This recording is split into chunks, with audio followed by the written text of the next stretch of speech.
Good afternoon. It is 2 o'clock on Monday, April 13th.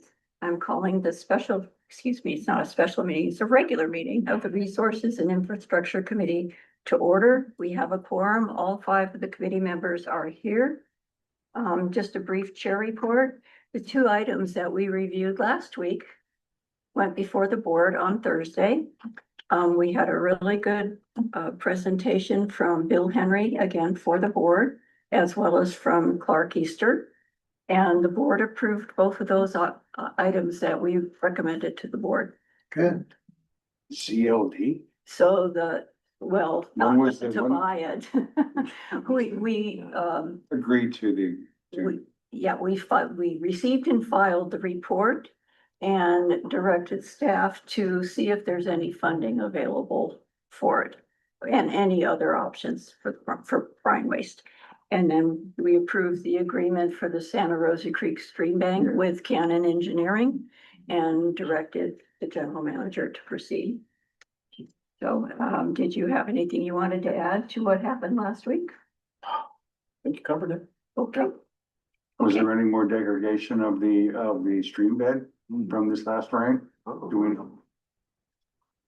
I don't think there was. There was a tree down on the way to it, so I don't think we got vehicles to that location yet. I think wastewater guys had reached out to FNR to maybe help. There's a pretty big limb across, so we couldn't get an operator truck down there, so we'll have to check into that, but it was really kind of a nice rainfall. I mean, it had some brief but heavy periods, but overall, I think was a little over an inch. Some of our rain gauges in rodeo grounds, and then at the plant, we had up to 1.5 inches or pretty close, like 1.4. But it happened over a nice kind of spread out and evenly dispersed groundfall. So yeah, we'll take it. Sure. Okay. So I didn't let the public know what staff members were present. We have General Manager Matthew McElhaney. We have our Utilities Manager Jim Green. We have our Program Manager Tristan Reaper. And we have Ms. Maddouse online, who is going to be working with us going through the Urban Water Management Plan. Okay, do we have any committee member communications? Anything? Mr. Webb? I would like to mention something that may be of interest to folks. What I've noticed in the last couple of weeks is we've had an influx of bonitas show up along our coast, which is not a typical event. They usually are down Point Conception and further south, and it's typically a game fish for Southern California. But here in the last couple of weeks, the water temperature out here hit 60. Morro Bay was 60 today, which is 5 degrees warmer than normal. And these bonita, which are like a mackerel or a tuna kind of fish, they just, once the water's warm enough for them, they start foraging around looking for food. And there's a lot of food up here in the form of rockfish. And so they've been caught now in Avila. They've been caught out of Morro Bay. And I think that it's interesting. People worry about climate change as being this subtle and nefarious movement of indices. But climate change sometimes manifests itself in a very quick and sudden change. I mean, for example, a few years ago, the last El Nino warmed the water enough that bacteria and algae grew and destroyed all the sea stars, which was just unbelievable to me to go to the pier and not see them anymore. And I guess they're kind of coming back now, but I mean, some changes happen very quickly. These animals are adapted to a certain set of conditions, and when those conditions change, somebody suffers. I think in this case, it's going to be our rockfish. I'm part of a group called the CCFRP, the California Fisheries Research Program. And we go out and sample rockfish in marine protected areas off of Cambria, Piedras Blancas, Point Lucian. And I think it'll be interesting to see if that mixture changes or the numbers change or how it responds, but it's definitely going to be a warm water year. So I just thought I'd bring that to your attention. knowing nothing about fishing, because I really don't like fish, but, okay, so I take it the bonita is not a rockfish. It's not a rockfish, but it's a delicious fish. It's a real gourmet treat if you know how to treat it. And if you don't know how to treat it, it's bait. Yeah, Okay, so is this something that you have to be out on a boat to catch, or you? Yes. These guys that are. no, these guys are out there swimming around. They're not near shore. You can't catch them from shore. They're not necessarily bottom feeders, They're up in the water, They're in the water cruising column, around. yeah. They're looking for somebody not paying attention Yeah. and out in the ocean. If you're not looking over your shoulder all the time, you're soon to be somebody's meal. Okay, anybody else?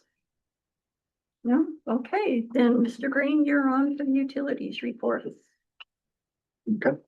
I'll just bring a quick little update. We updated everybody on Thursday at the board meeting here, but again, our second tank, the last existing tank that we had there at Stewart Street was torn down in one day. So have the ring wall, the foundation and all that tank and steel has been torn down and removed. So, and we're looking at, having our geo, consultants out next week when we start, or this week as we start to excavate down. There's, if we remember during the first tank, they want us to under X about 4 feet, but at about 2.5 feet, we hit bedrock.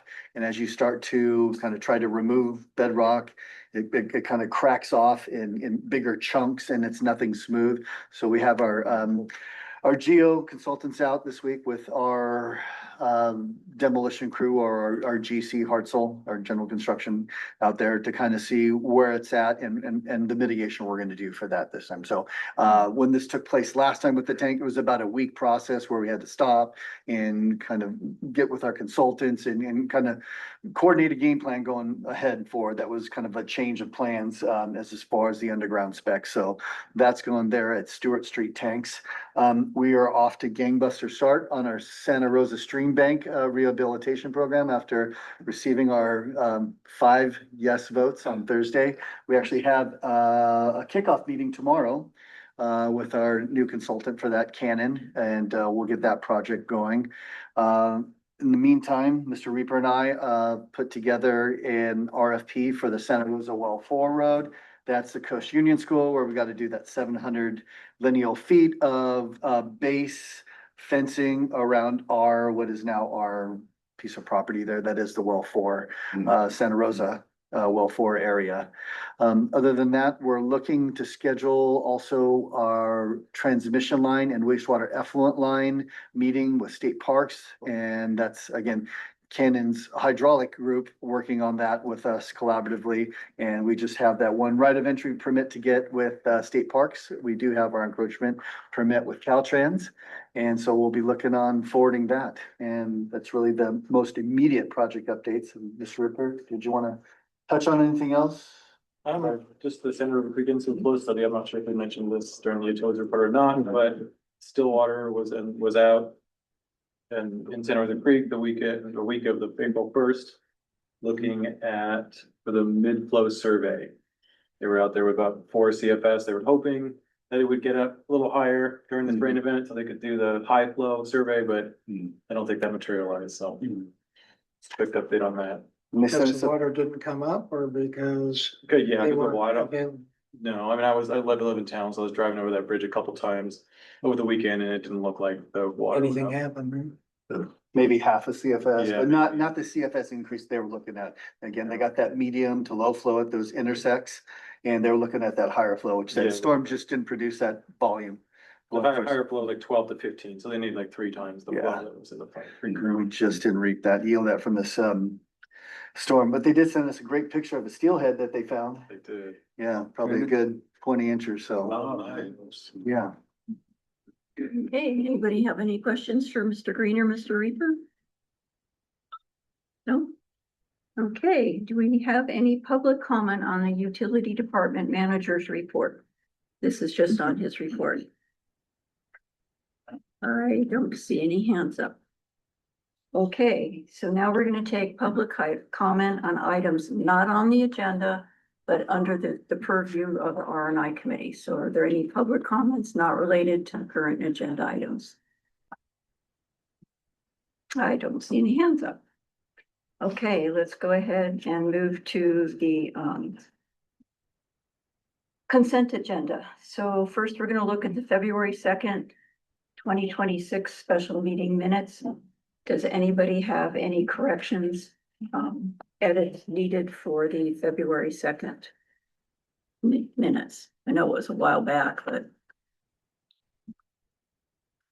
no? Okay, so can I have a motion to approve the minutes from the February 2nd special meeting? I'll motion. Okay, do I have a second? Okay, so Mr. Meeks, Aye. Mr. Webb, I, I'll were abstain you because I here? You wasn't weren't there. here. Mr. Seaver, Aye. Mr. Grimmel. Aye. Okay, so we have one abstain, 4 ayes. Okay, so the minutes of the February 24th Special Resources and Infrastructure Committee meeting. Does anybody have any corrections or edits for that? Seeing none, do I have a motion to adopt these minutes? No. Okay. Do I have a second? I'll second. Were you here for that one? Okay, so I'm assuming you're, okay. That's right. Okay, so take a vote. Mr. Green, I mean, you're Mr. Green. The other Jim. Mr. Grimmel, the other G. The other Jim. Aye. Mr. Meeks. Aye. Mr. Webb. I, Mr. Seaver. Aye. Okay. We have another set of minutes. So the March 31st special meeting minutes. We had a lot of special meetings, didn't we? Okay, does anybody have any corrections or edits for the March 31st special meeting minutes? None? Okay, can I have a motion? I'll motion. None. Let me find it here. That's the only one I was. Okay. Do I have a second? Sorry. Okay, so Don made the motion. A second? I'll second. Okay. Okay, so Aye. I'm Mr. Meeks. I, Aye. Aye. Okay, good. That takes care of that. Okay, so we're moving on to regular business. And this is a discussion and consideration regarding the 2025 urban management plan and consider forwarding a recommendation to the CCSD Board of Directors. You want to take over, Mr. Green? Sure, I'll tee this up for us here today. So the urban water management plan is, it's a huge document. It's a complex document. It's required of agencies of our size. So with more than 3,000 people, over 3,000 acre foot of domestic water delivered annually. This is a planning document that's mandatory, and the updates on it every 5 years. We touch on things, or we discuss in the document like water supply and demand overview, supply reliability, water shortage contingency planning, demand measurement measures, all those metrics along in the line here. Very proud of Medallion Water Management and their collaboration with us and all the help they've given to us along the way. And also a tremendous amount of thanks to Mr. Reaper, who's been married to this document for about 60 days now, or at least 2 months. So this has been a lot of work on our end. So we're just bringing it all to you guys. Again, sometimes you can't see the forest for the trees when you get involved in these 400-page documents and you're going line by line. So we're really proud of the document, and we're out here to just get it out in front of you guys and take any questions or comments. So with that, I'll tee it up to Tristan and Lisa Medallion online. Just get us to. Tristan will be sharing some screen, Okay. some Yeah. images. So while we're going through the Do that chapters, First. yeah.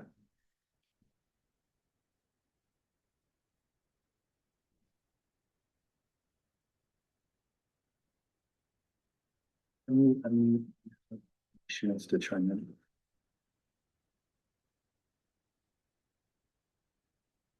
All right. I don't think she's muted. I'm unmuted, I think. Hi. No, you're unmuted. Good afternoon. Good afternoon. Yeah. All right. Well, we're gonna all go. My idea was to take this chapter by chapter. At the end of each chapter, I'll ask for any questions or comments from the committee. We'll say public comment on this till after we've finished reviewing the document. And so with that little bit of organization out of the way, we'll get going. So for chapter 1, it really just outlines the document's organizational structure, also describes its background and purpose, including information on the Urban Water Management Plan Planning Act, which is the law under which we write and present and adopt the urban water management plans on the 5-year cycle. One definition I feel is important that we'll mention is supplier or urban supplier or retail supplier. There's 3 terms that are used interchangeably throughout the document, and they refer to as an entity providing water for municipal purposes to more than 3,000 customers or serving more than 3,000 acre feet annually. And these are the agencies that are required to prepare and adopt urban water management plans. So that's it for chapter 1. For chapter 2, I kind of was going to concatenate those together since they're really just most of the background and a lot of it's just that required information. Is not really much to add to that. Chapter 2 describes the basis for the development, the requirements for preparation, the process used, including notifications, coordination, and outreach to other agencies that were within or next to our sphere of influence.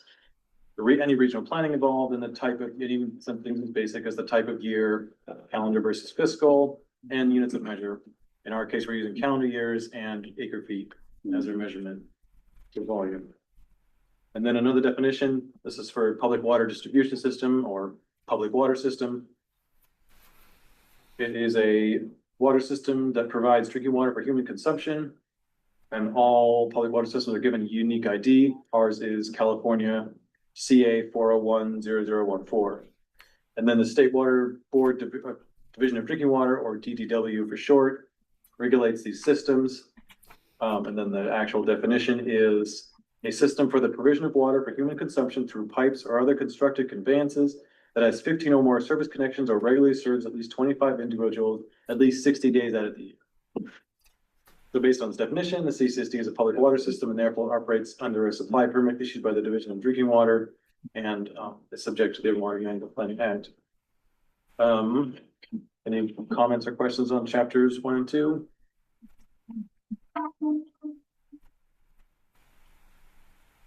Do that, I will tee up. Chapter 3 is where we start to describe our system. There's our first figure here.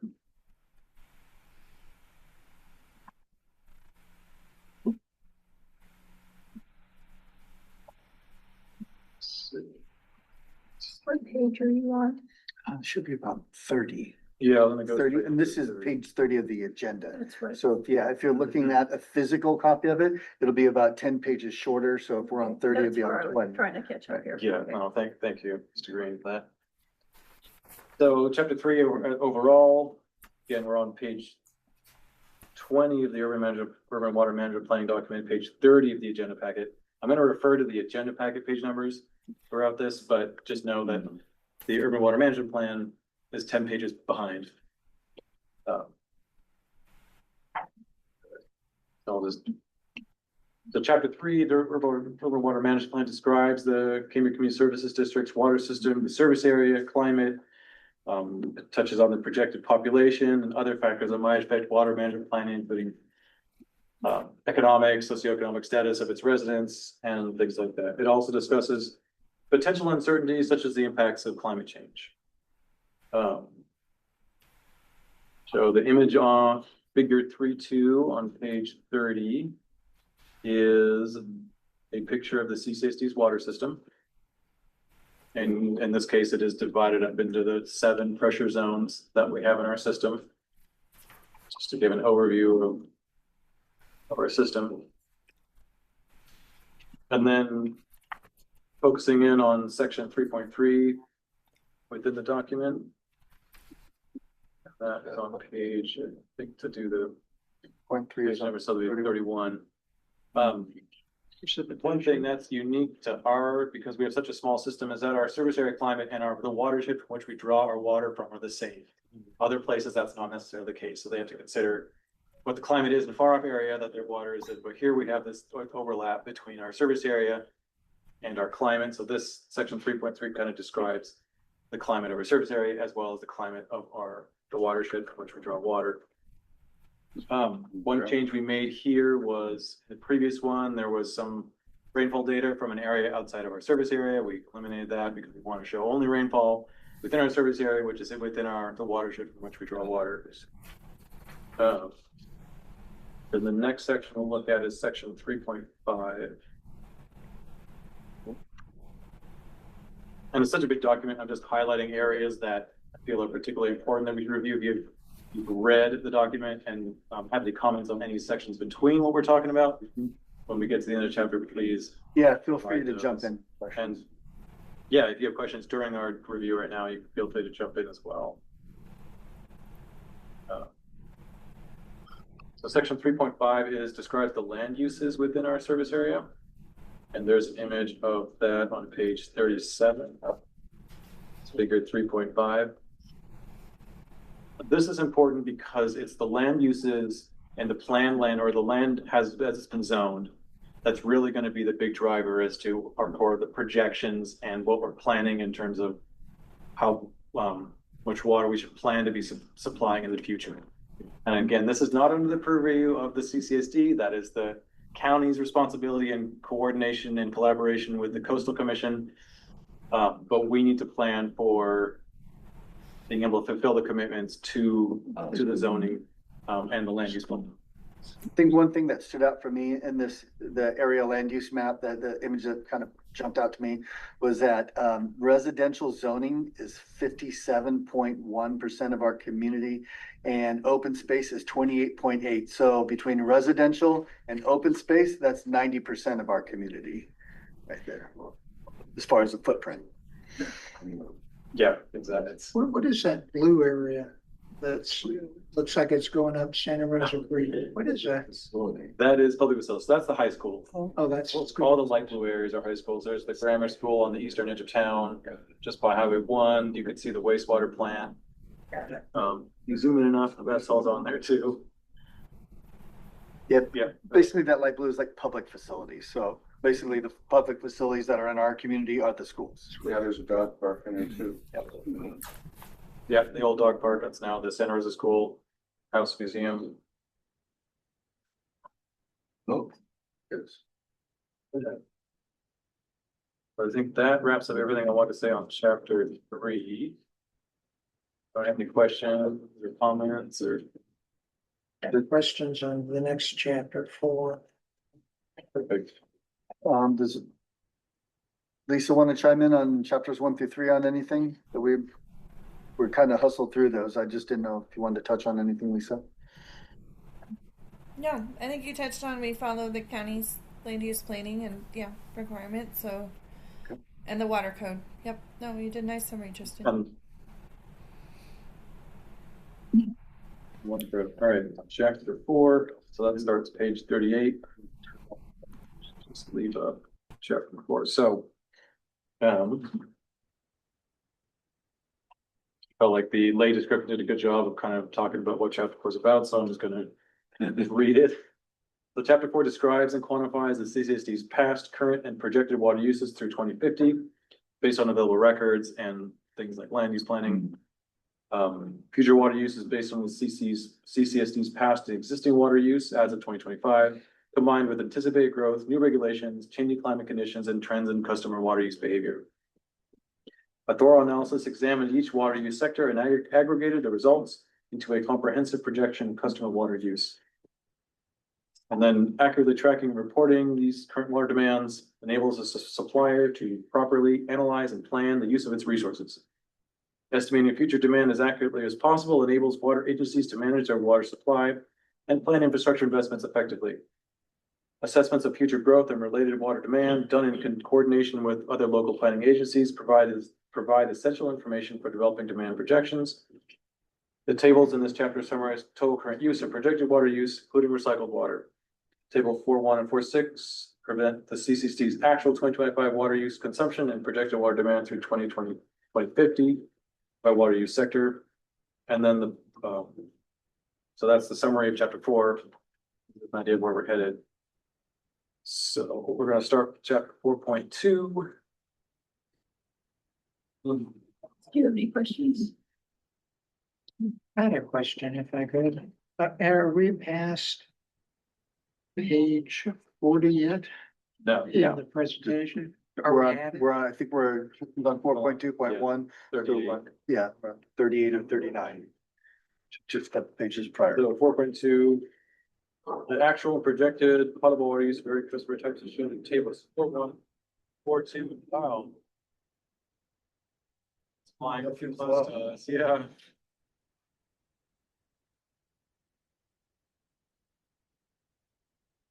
Oh, wait a minute. Like a very large jet is right on top of us right now. Yeah. Can they hover? It's like hovering.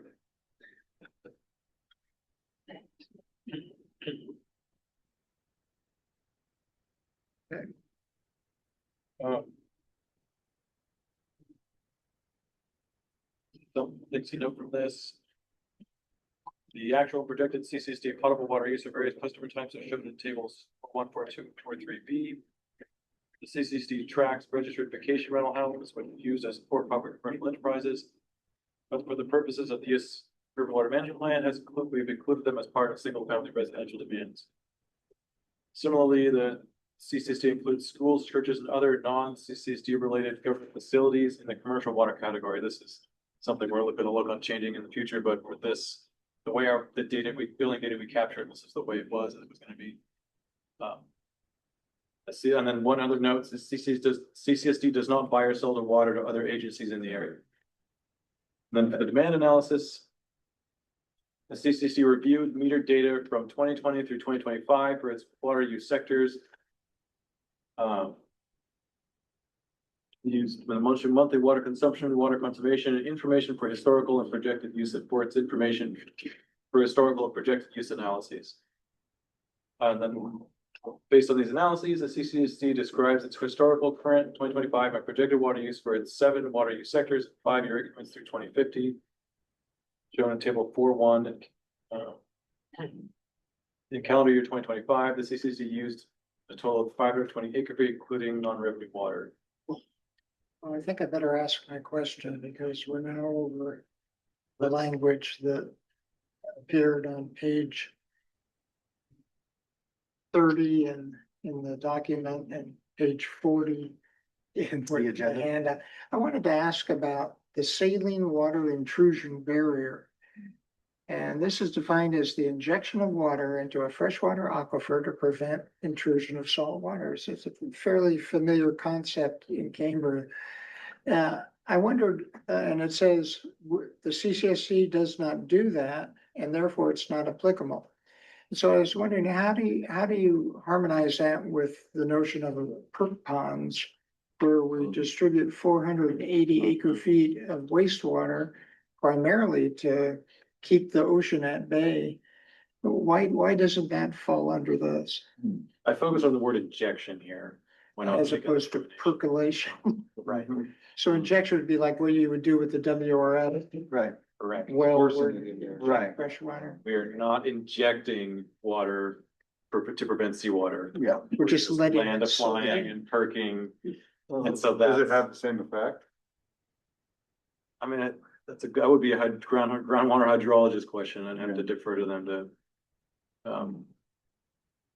So for us, so for our RIW1, so re-injection well 1, that's 1,805 feet away from the WRF.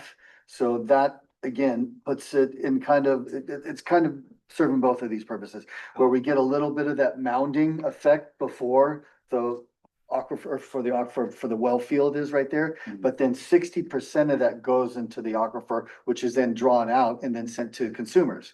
And then 40% of that is kind of in that mounding area prior to, because it's a gradient well. So it's not just re-injected for, to prevent intrusion, it's more re-injected for reuse, but it kind of serves both purposes there, but we do not have a saltwater intrusion re-injection solely, yeah.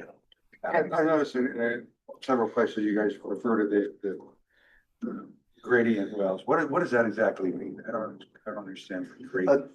Just the aquifer, the well Gradient, field. is it the elevation gradient? Right, well, it means it has a slope one way or the other, I see. right? And, yeah. Yeah, we can talk about that in chapter 6. That goes over our water systems and entrances, but we'll need to realize you didn't realize what that meant. Yeah. I'll spend a little more time discussing that than I would have Right. otherwise. All right. But yeah, we can talk about that in chapter 6. But to answer your question, yes, so it's the word I thought- injection. I that thought I kind of- might hang on that one. Could I ask you a question on page 4131? It says, under wetlands and wildlife habitat, it says it's defined as water used for managed environmental use to improve environmental conditions. And what came to mind for me was the decision to try to put I'm probably gonna get the name of it. Some of the WRF water in Van Gordon Creek. The mitigation water. Yeah, to Permeate. put that in there to try to keep the lagoon going while they're pumping 9P7. And you don't think that that would be applicable to this? No, and I think that has to do with the word managed. We don't manage the lagoon.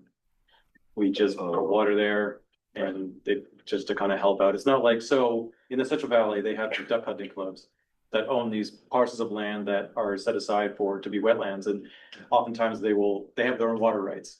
And they will get water specifically, and that would be an example of a managed wetland.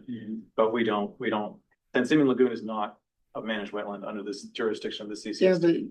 Yeah, but you are diverting some of the water, the fresh water that you're producing. Correct, and that's where we start, it's a tricky semantics thing. I think I was focusing on what I imagined the DWR, because a lot of this is DWR language. Okay. Well, I think that the mitigation water is also part of our adaptive management program, and that is basically for when we're in operation. So if the lagoon is drying out quicker, we can turn up that VFD, so that way we're given 150 gallons a minute instead of 100 to it. But we're only really kind of improving, or not really managing environmental use, but we're only mitigating that water while we're in operation. So I think if we did this like year in, year out, seasonally, we'd be managing that environment or the intersect of that creek or the confluence of Van Gordon that. But again, that is just during operational times, so. Just to clarify for my own thinking, if the lagoon went dry, which it has at different years, would they still produce water and headed toward the lagoon? Only during WRF operation. We wouldn't operate that solely for environmental mitigation without operation at the They WRF. would go ahead and produce water and send it down Van Gordon Creek, even if the lagoon was bone dry at that moment. Yeah, because some of it is subsurface. There's a subsurface flow in that. creek There, absolutely. Absolutely. Yeah. Most of it is, But we're also talking about a couple different things, like with gradient, is the only time mitigation water flows is if we've activated the WRF, we hit whatever drought cycle, which we're targeting 3, I think, under the current Stage. which is when we're permitted to use it, right? Well, not yet. Not yet, but I mean, under the emergency permit. It's stage 5, 6 drought. Yeah. So. Okay. Good question, Dustin. Thank you. Sure, we didn't miss anything.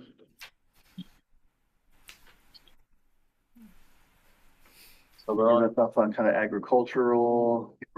Yeah, we were talking about just gonna look over past water use. So on page 42. There is a graph that shows Cambria's past water use since from 98 through 2025. This is the gross diversions. Total amount of water being diverted under our licenses.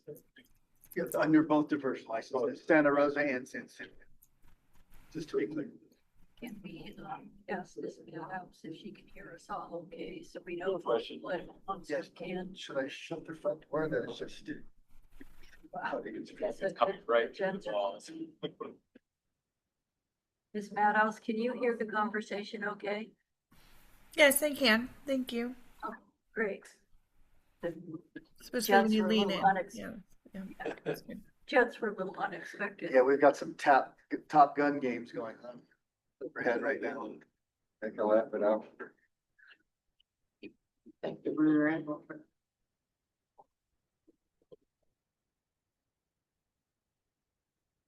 I just want to make sure people at home can hear with that jet noise. The one thing that we'll talk about here is that you can see from 2013 to 2014, there's that steep line. That was the big drought where everybody in town really did a great job cutting back on their water consumption. And really ever since. And ever since, that really hasn't rebounded to that since then, which we'll talk about. It looks like they're actually dogfighting out there. Like, Yeah, I've seen it. They're doing maneuvers. doing maneuvers, super slow turns. Yeah. No flyby, Maverick. Pattern is full. Actually, those where we used to live. It's fun. So on the next page, page 43, not quite the next page.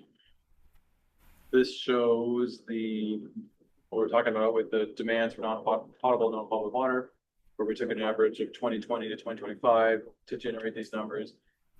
We use an average because I think during the AMI transition, we think we underbilled the town, and so it made our water loss appear really high, and it made all the usage by the customer classes a little lower. So we thought, in the interest of getting better numbers, we would use an average 2020 through 2025, and we also did that so we could get the usage under a couple different years, including decreased visitation from COVID, some dry years, some wet years. It's all in that average. And then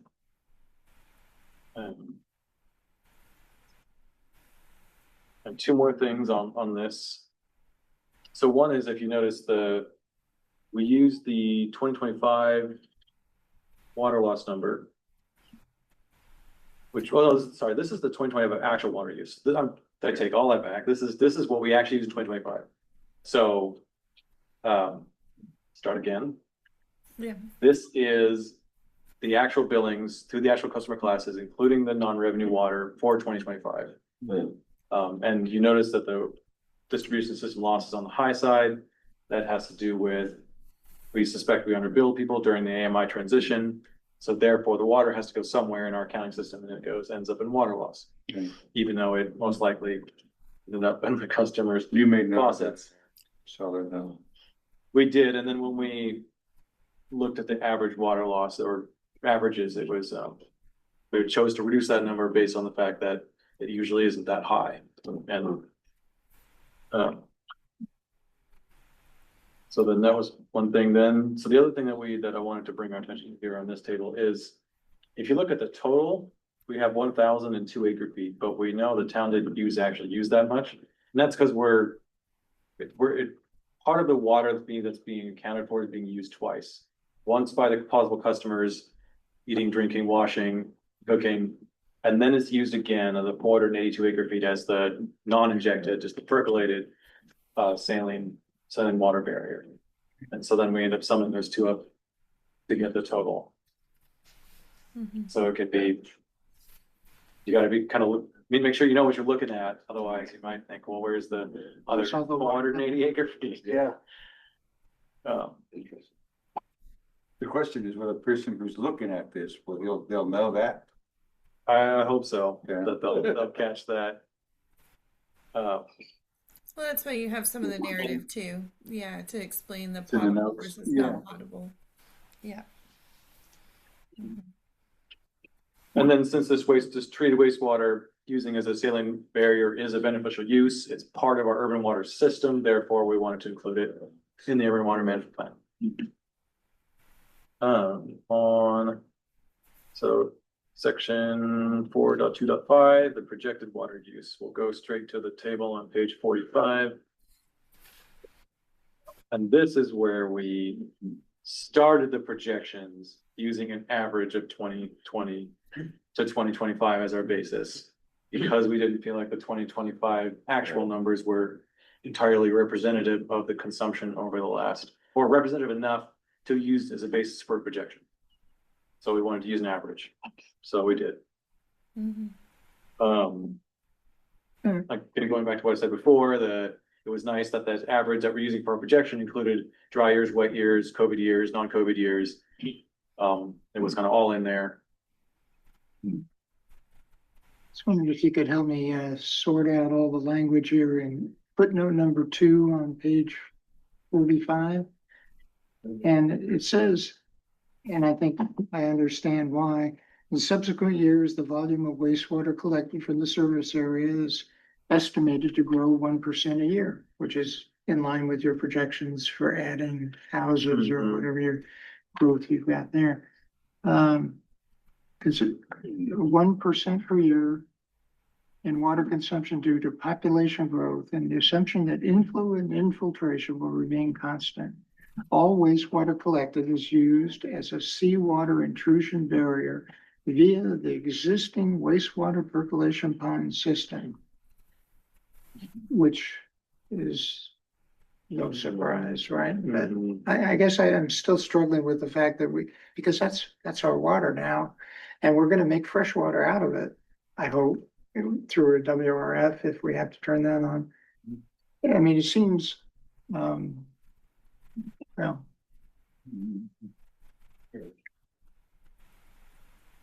it seems like use of potentially fresh water, we're using it to hold salt water back. And I guess I'll leave it at that. So, And also we're using it to slow the flow rate of the fresh water into the lagoon and into the sea as well, because it just creates that mound that kind of does both. Kind of stops it from going straight to the Kind ocean. of slows it down going to the ocean, and then it also slows down. There's like saturation or something like that, right? so, Yeah, just groundwater mounding. Yeah. so what you're kind of asking, Jim, is this water I'm that's still going on the back to the question from 41 where it said they didn't want to comment about.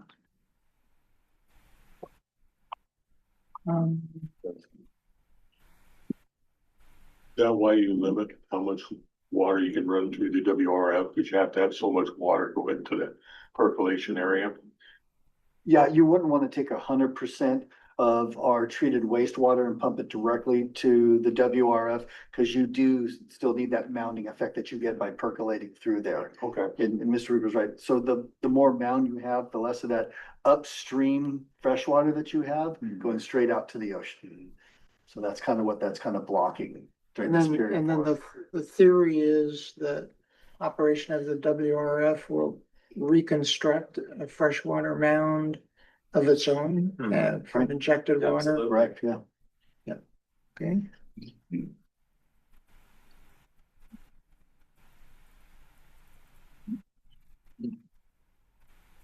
Yeah, Steve just asked what I was trying to ask.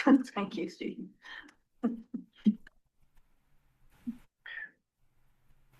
Ready for chapter 5? So let me just talk a little bit more about the projections. So for the projections, we considered 1% growth in the consumption starting in 2030.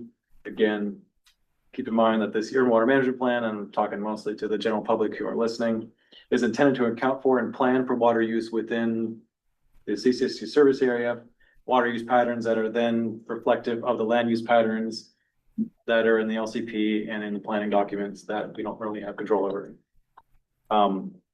Again, land zoning is under the jurisdiction of San Francisco County in consultation and coordination with the California Coastal Commission. And those policies are going to be the ones that ultimately drive how much water we use or don't use.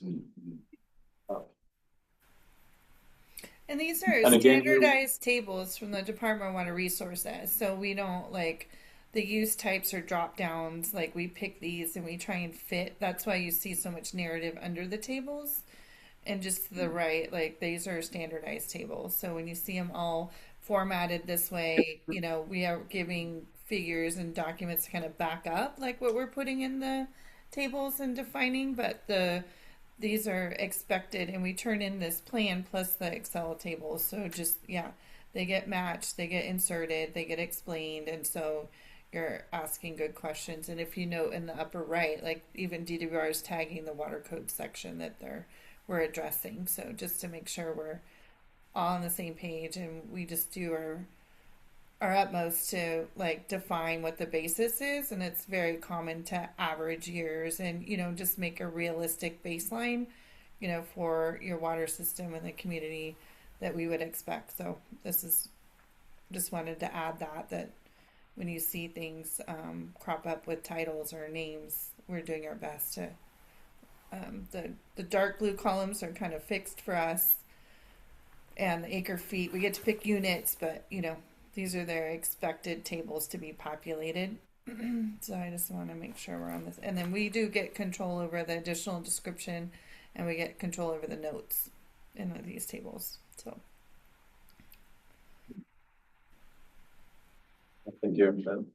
And then again, the saline water intrusion barrier appears here as well. So if you look just at the totals without looking at the breakdown, yeah, it can be a little confusing in terms of, wait, we're using how much water? No, we're using some water twice.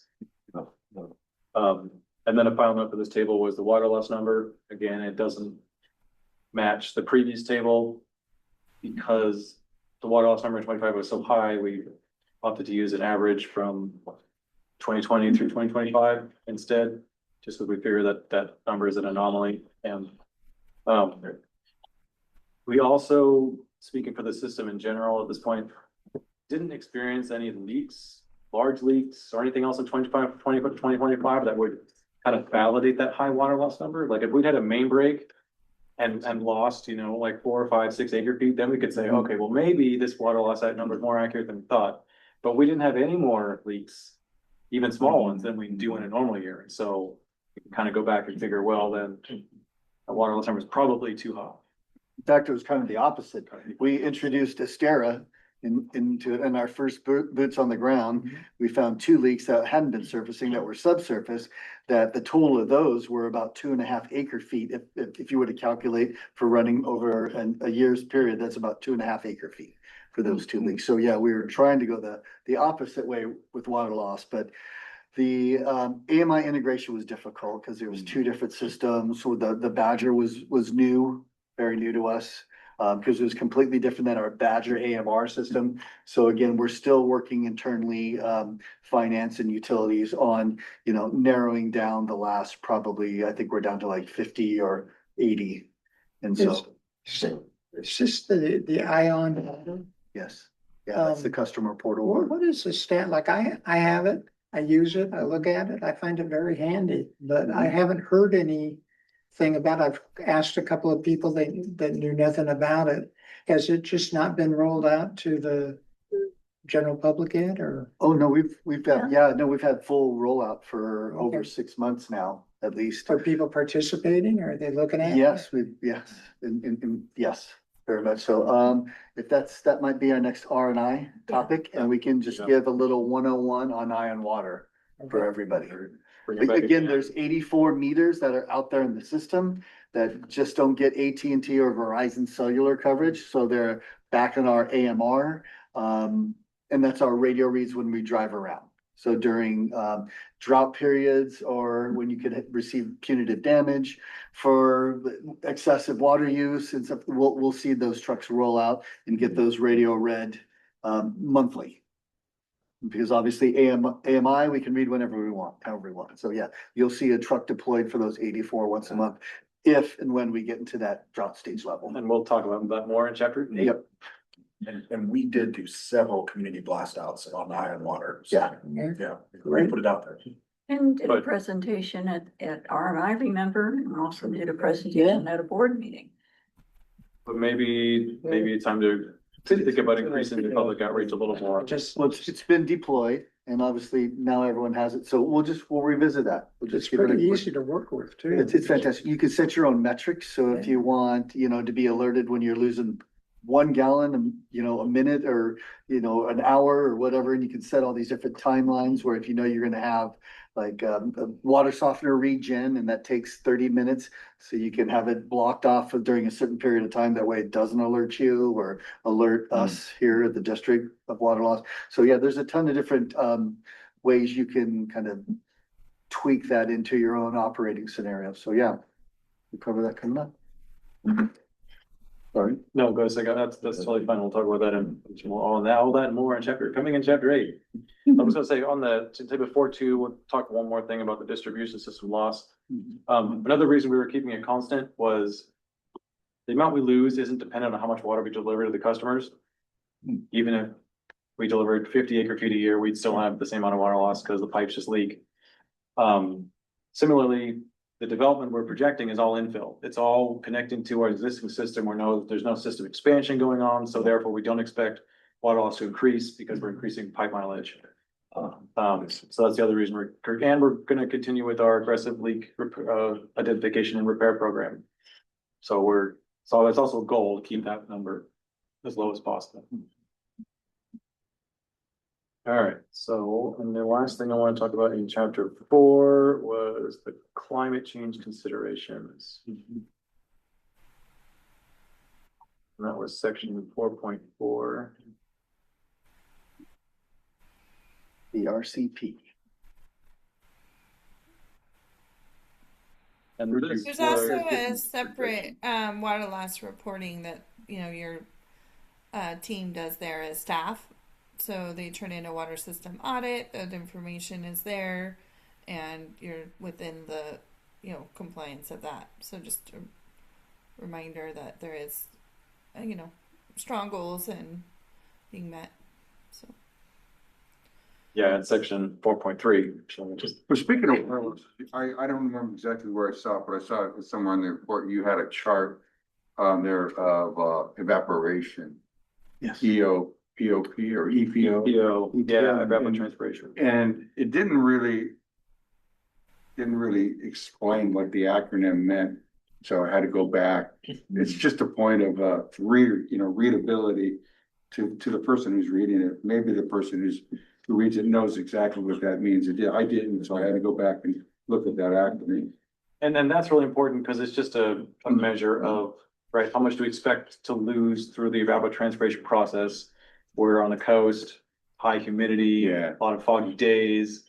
The ETO, the closest ETO station is actually near Cuesta College, halfway between Morro Bay and Cuesta College. And so it gets like 40% less rain than we do here. It's actually quite a bit. So we expect the ETO to be higher there than it is here.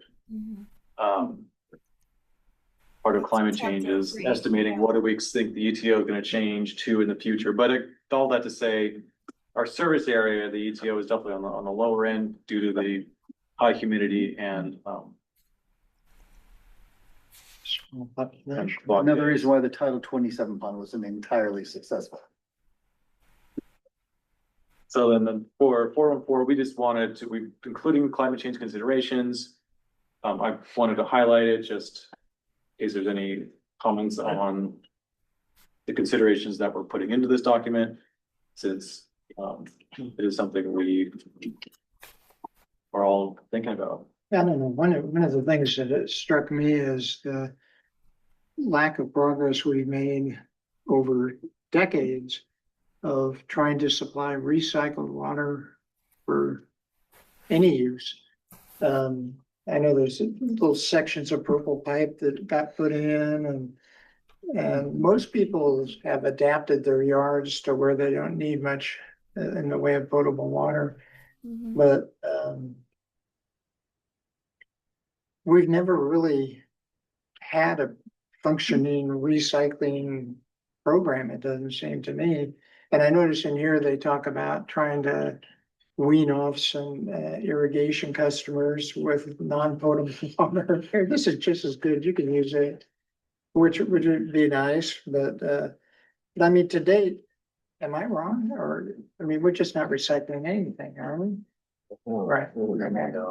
We have in total, probably about 1.5 miles of purple pipe in 2 locations, on Moonstone for a short little run and on Main Street going up here. we've got a few projects to get us kind of back up where we need to be utilities wise as far as reliability and removing vulnerabilities. But that's Tristan and Mr. Rippers and mine, like main goals is to find out how to get and where to get and how to use some recycled water. We'd love to take a recycled water, purple pipe, connect it to what's already on Moonstone Beach Drive and give that to the hotels for some of those hotels that have that NFT, that non-functional turf.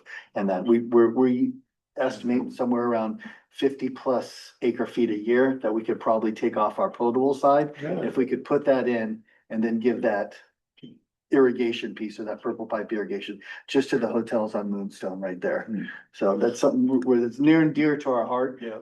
But unfortunately, you know, our budget bucket is smaller than our wish bucket. So we have to budget correctly and execute some of the more, you know, needy and necessary CIP projects first. But that is definitely something near and dear to us that we're always, you know, we're always looking at projects or who's doing what, where, and yeah. Well, and outdoor irrigation could be made, a case could be made for it being, that's a little bit of a quality of life thing, you know, you want to be able to irrigate to a certain degree. And so it's like, well, if we're going to irrigate, we might as well irrigate with recycled water. But again, it comes down to cost, like, can we supply it in a cost effective manner? We're still not sure. But and then as the regulations change and public perception changes, that also kind of changes the balance. And so it's definitely time, I think, at some point in the next year or three to do another hard look at it. You mentioned several places in this plan predicting in the future that we might be able to change to recycled water for landscaping for up to 100 acre feet a year to free up 100 acre feet of your potable water. And I was going to ask about the plan for that because I know it's far in the future because we don't have the money to do anything right now. And you haven't connected the ones that are on Moonstone or on Main Street. So I guess that's a future project you guys have to. It is, and grant funding would be a big part of that. And just And when you look having a at, project that's ready enough that when the grant cycle comes around, you can jump on that. Yeah. but I mean, you look at Moonstone Beach Drive, I mean, the landscaping has changed radically over the last decade. I mean, you really don't need a lot of any water for succulents and cacti and things like that, which is what mostly they had planted, so. If you look at the city of Avalon on the Santa Catalina Island, so all their toilets on the island, commercial, residential, are flushed by seawater, salt water. So we're we're not gonna flush with salt water on Moonstone Beach Drive. Let's not put that word on the street, but if we could flush with some sort of non-potable or another recycled use, that would be another grab where you can get another 50 or 100. Gray water, for the lack of better term. Absolutely, yes. Yeah, so That'd be cool. Yeah. now, but we're looking at It's like internally, setting up another whole distribution system. it would, Gotta be expensive. so that in itself takes like consulting, some planning. Sure. And so right now, the engineering and the consulting and the development of that, that's the kind of the funding that we're looking for, that step phase one level planning there. Feasibility, financial feasibility. Yeah, unfortunately, we'd love to put that purple pipe on Moonstone, and that is one of the streets, that main street, like, you can never shut down. I think the last time we shut down Moonstone, which is probably frowned upon by our county public works crew, as far as roads, was during COVID.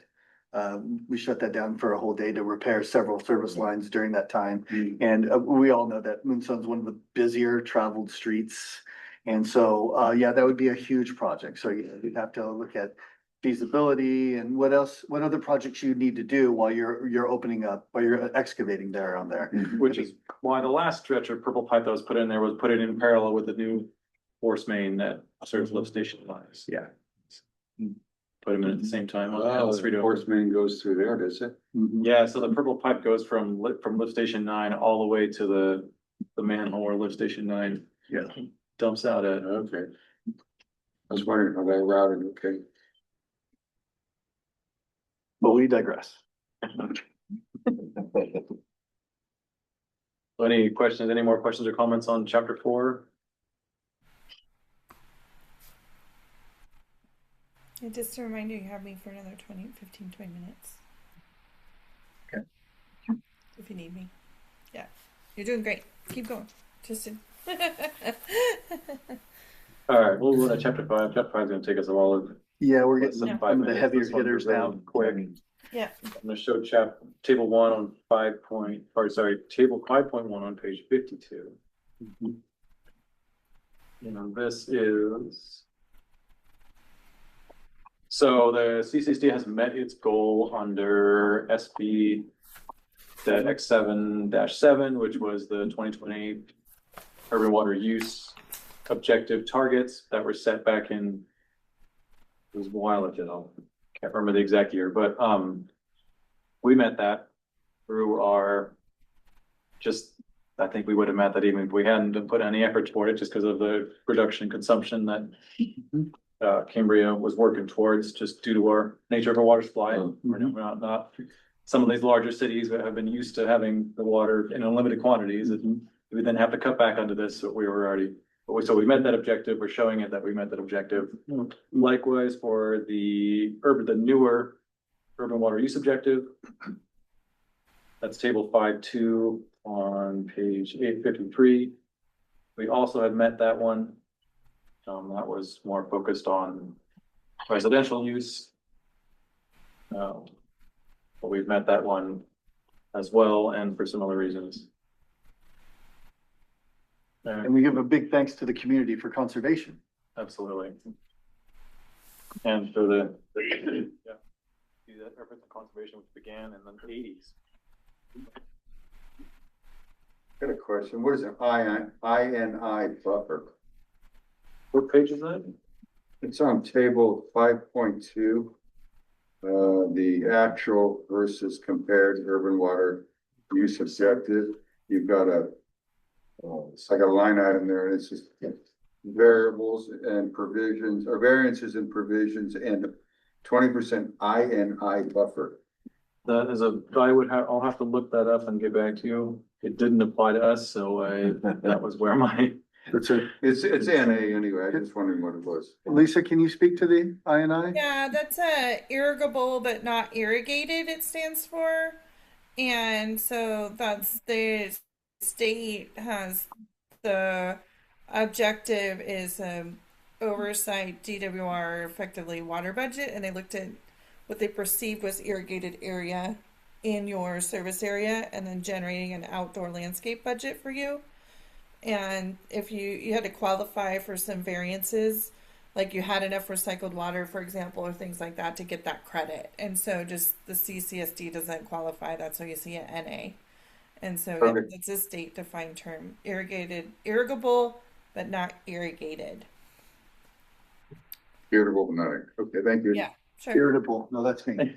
Irrigable, meaning you could irrigate it. Yeah, but it's all your open space. You can think of it like, there's areas that you could irrigate, but it's not irrigable. You're not irrigating it.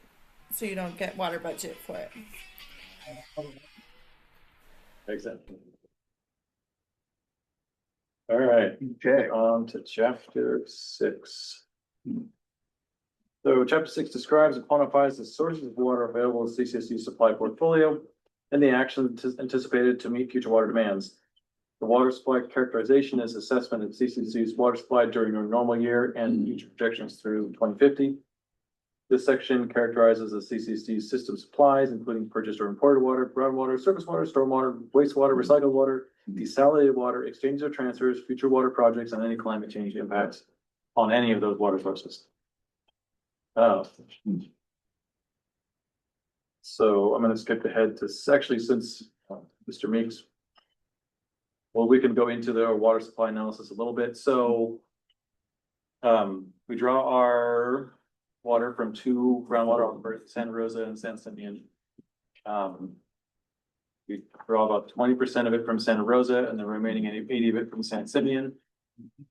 Once the water goes through our town and through the wastewater plant, it then gets disposed of at the perk ponds.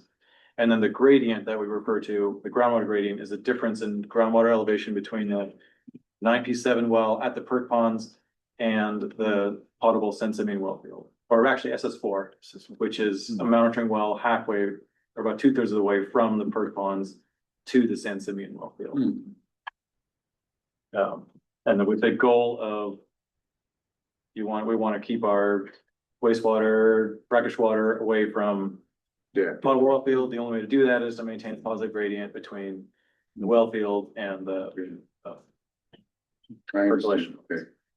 Not really, but they're all kind of related. So our new WDR from Regional Water Boards for our wastewater treatment plant has these sample sites, 9P7, SS4. Again, the USGS monitoring model 16D1, that's by Washburn Frontage Road there. We're grabbing sample analysis quarterly for all these different constituents there to measure what we're actually putting into the ground, what's perking into the ground. So we're pulling that back up quarterly and then testing for these certain constituents to make sure that we're not putting in too high levels of TDS, nitrate, chlorides. Yeah. We should do a little, I can do an RNI on that as well, for the SAP for the Positive gradient, we're WDR. gonna have to discuss Yeah. Mr. Yates We're present as bringing well. Gus in on that, so, What did you call it? sample analysis plan. Okay. All right, sorry to interrupt. Yeah, that's completely relevant to the discussion, I feel. But, well, yeah, because that's just been a recent topic about, okay, so if we're gonna pump out a 9P7, we're gonna put it through the WRF. You know, PFAS, all these other constituents that we're looking at, that's this huge concern over, that we've been monitoring, unregulated, so they're not mandatory, but been monitoring PFAS in our wastewater since 2021. We did, when I say non-compliant, I mean, we weren't mandatory again to made to test our wastewater at San Simeon or water at San Simeon and Santa Rosa's, but we did. This year was the first year of compliance where it took off with our DDW. So you'll see that now mandatory throughout the year. But years before that, we did that on our own fruition. We actually got some funding for the EPA to do that and get the analysis, or get the samples analyzed. But again, so this is just what we're showing you that, what we're depositing to or what we're discharging to land is healthy water and it's not affecting or impacting our aquifer in any negative means. Perfect. So we'll skip to 6.2, water supply characterization. So this section discusses the CCC's water supplies. If you look at the figure 6.2 on page 56. This shows a graph of, and it's really only visible in color. I apologize for everyone has a black and white version, but there's this nice color. It shows it blue where we took water from San Simeon, and it shows orange where we're from for the diversion from Santa Yes. Rosa. So for those of you in black and white, usually the top little stem that of top 20 or 25%, that would be, if you can see the color differential there, that the top would be the Santa Rosa input, and then the bottom in color is blue, the top is orange. But that's the difference. That's that 80-20 or that 75-25. That's the delineation between the two aquifers, which we're pulling all the different for It 10. appears like after 2014, you're using more from was it Santa Rosa? Or is that, yeah, more Santa Rosa than, What you're seeing there in 2014, 2015, and 2016 are notice of violation. We're exceeding our Santa Rosa diversion those years. We did that, we asked after the fact, from my understanding, because I wasn't around then, but we did reach out to McFarland and Water Rights and say, hey, the San Simeons are heavily impacted and not so drought resistant. We need to pull off the Santa Rosas. So in this case, you're seeing where we reached out to Division of Drinking Water after the fact and got that after the fact permission to draw outside in an increased amount from already, which then was lowered Santa Rosa diversion rate. So, yeah, and that again was to protect the San Simeon aquifer, which is pretty much what we do here. So as soon as we get into May, we fire up that Santa Rosa well, number 4, and we run that all the way through October. During the summertime, it's more like 50-50. So we're really trying to rest and heal up the San Simeon and draw more from Santa Rosa. And at the end of the year, that's where you see that 20-80 split or that 25-75 split. Interesting. Yeah. Let's see. Basin description. As Mr. Green said, is that this graph is a good representation. It shows how much we're drawing from each basin as part of our water supply portfolio. Section 6.2 is also where we first discussed the WRF. Its purpose as a gradient control measure and some assumptions made regarding the projected amount of water the plant can produce, and we'll talk more about the WRF later in the chapter. So we forward again to table 6.1 on page 59. You can take a look at the past 5 years of groundwater pumping. Now, as you look at this table 6.1, you'll see that Santa Rosa Creek Basin, you'll see that 155, you see around the 150 mark. So our dry season diversion maximum is 155.3. So you can see how closely we try to get to that maximum, again, to use less San Simeon and offset that with Santa Rosa water during the dry season. And we always like to reserve some in the Santa Rosas in case we have what happened in December of 2021 when we experienced a water main transmission failure. More about that and the effects of that in chapter 8. But without that extra capacity reserved, we'd be probably the Division of Drinking Water and the Department of Water Resources begging them for additional allocation from beyond our normal licenses, but we can stay within that by just not using all of it. So we have a hand up, and I would just like to let the Schwartzes know that we're gonna wait and take public comment when Mr. Reaper is done with his presentation, just so you know, I'm not ignoring you. Yeah, make a note for anyone listening, make a note of which chapters you would like to refer your questions to for public comment. That'll help us keep everything organized. All right, this shows the past 5 years of our groundwater diversions.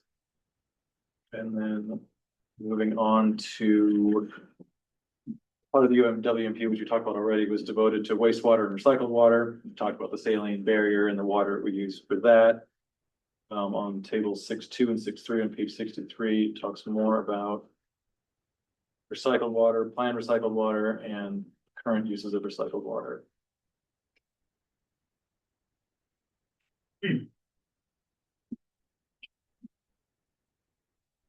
And this kind of gives a characterization of what kind of wastewater effluent are we producing, you know, what can we use it for without additional treatment. And right now it's just as the percolated saline barrier.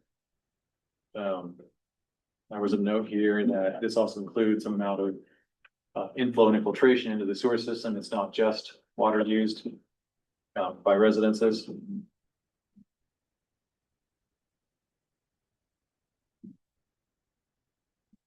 And then moving on to table 6.4, which is on page 65. This talks about the current and potential beneficial uses of recycled water within our service area. The 2025 Water Management Plan plans for the addition of recycled water to the CCC's water portfolio starting in 2035. And this table shows the expected quantities and how we would we'd be putting a little less into the saline barrier because some of that would be recycled and returned to the town for use in the town. And then on the next table, table 6.6 on page 66, there are some of the methods that would be employed to kind of encourage the use of recycled water, which would include kind of a mandatory use ordinance. If it's available in the street in front of your property, your house, you must use it for outdoor irrigation or potential other uses. A lot of people up in Pine Knolls where I live have tanks filled with non-potable water. I mean, it would be great if the CCSD could come and fill that up or could be connected somehow instead of paying somebody to deliver it. Well, and if we're able to put in purple pipe, there would be no reason why we couldn't set up a fill station where you run your credit card and then fill your tank and drive it up to your house. Well, the credit card, yeah, for that. All right. You have a number of utilities with those systems. They work well. Yep. So then on table 6.8 on page 69 has kind of a summary of all the current and planned future water uses.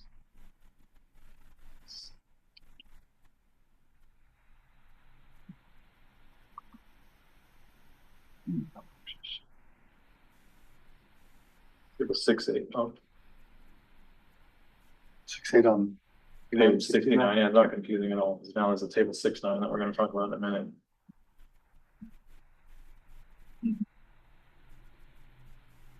So, two things to note with this table. One is the WRF. We made some assumptions in the projected amount of water this plant is able to produce. The absolute theoretical maximum for a 6-month run would be 250 acre feet. This is going to require 24-hour operations for 5 days a week, which is going to get very expensive because we'd have to hire outside operators. We'd have a large amount of brine to deal with. We'd have to perform the scheduled maintenance and unscheduled maintenance in that 2-day window when the plant's not running. So it's a theoretical number. It's really going to be tough to meet it with the current plan, the current configuration. So in this table, we put 150 as a much more realistic number for the upper range of what we could realistically run. I think that was 16 hours a day, 5 days, which is still a lot. I mean, it's a lot to put that plant through. And then right, that's not accounting for unexpected downtime due to something breaking that might take a long lead time, But when we put a slightly more conservative number in there, that allows for those contingencies. If we have something break that takes a while to get a replacement part, then it's a more realistic number for our projections and for our estimates based on just real world conditions, not theoretical. What could we? Yeah, and this is based on the runtime that accounts for the plant's required downtime as well as the operator's required downtime.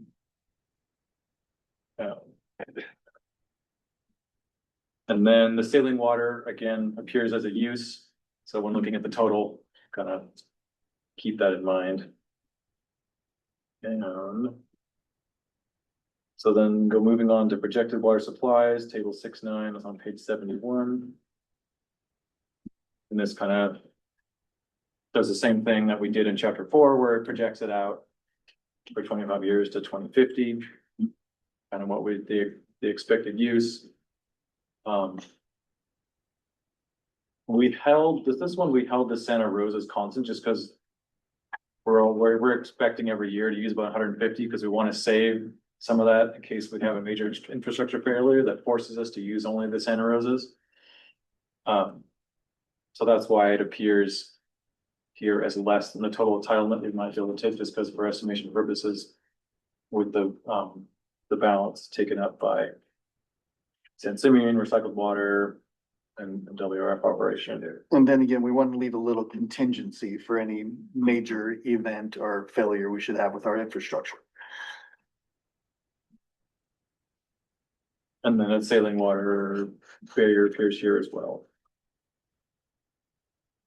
And then when we start using recycled water, it's going to take a little bit away from that saline barrier. And then the last thing in chapter 6 that we'll talk about before we take questions is 6.3, and it's energy use. And this was just something that we thought we'd mention because it's something new for this urban water management plan. It's just looking at, well, how much energy does it take to deliver water to customers? How much does it take to collect and treat the wastewater? And maybe hopefully over time we can improve those numbers. But it gets us a baseline from which to start. Can I ask a question about that table? Certainly. This is table O or O. Yeah.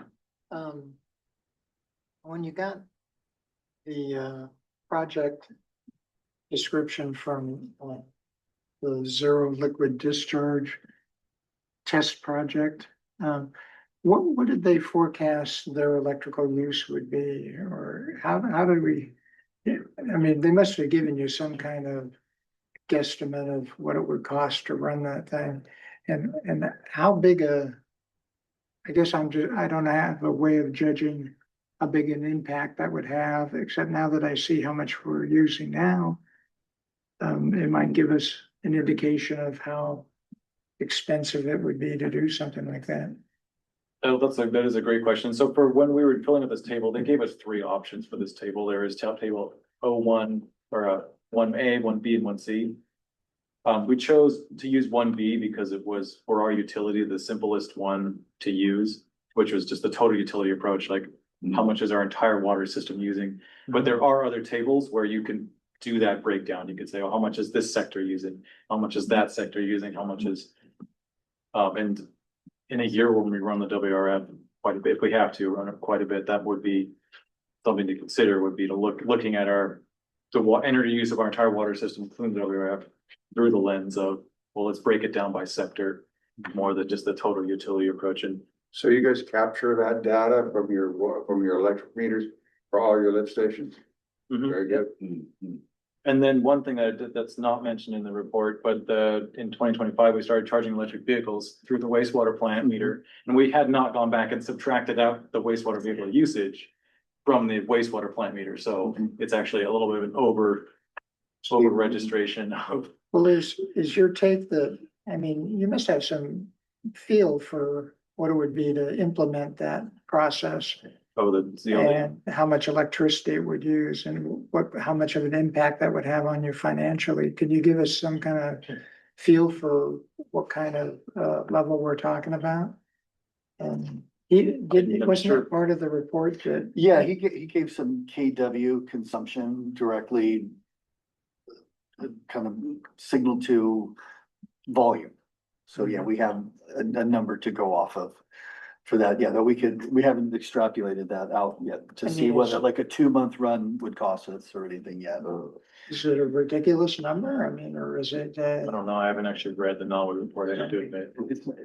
I mean, for all that's going on in there, the electrical consumption in that ZLD is about a third of when we're operating the rest of the WRF in Oh, total. okay, that's what I was trying to gauge. Yeah, Thank you. it's about a 20 to 30% increase, I'm gonna say roughly. And we can calculate that out with a little bit more definition.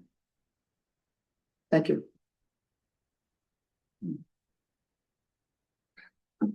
All right, any questions or comments on chapter 6 is a big one, so a lot of information going on.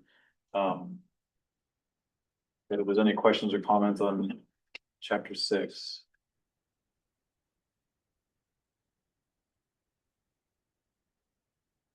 Just make an unsolicited comment, and that is going through this was like a panorama of prior general managers who worked here in Cambria. And it was really discouraging in some ways, but it was encouraging because our current one seems to be doing a real good job. So I just, Kind of on like the 3-year mark. Yeah, well, Don't jinx me. let's get it.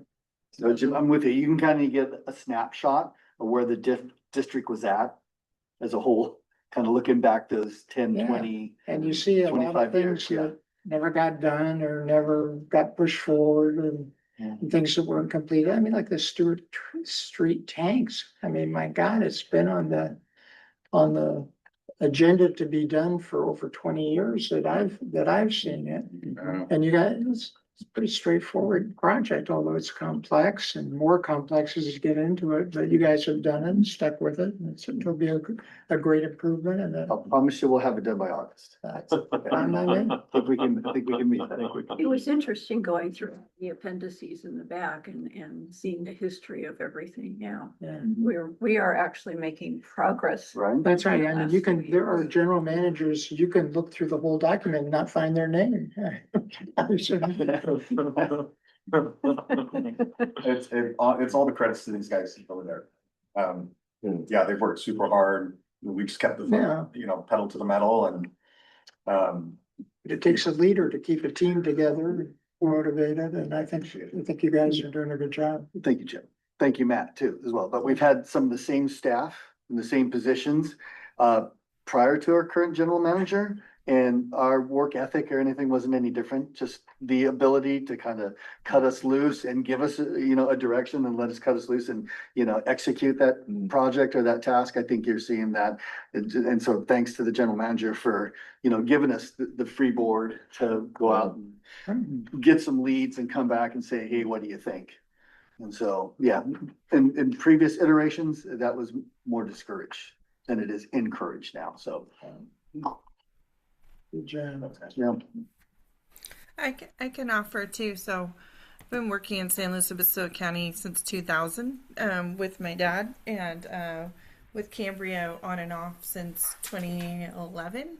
So long time, 15 years this year. My dad actually just passed 1 month ago today.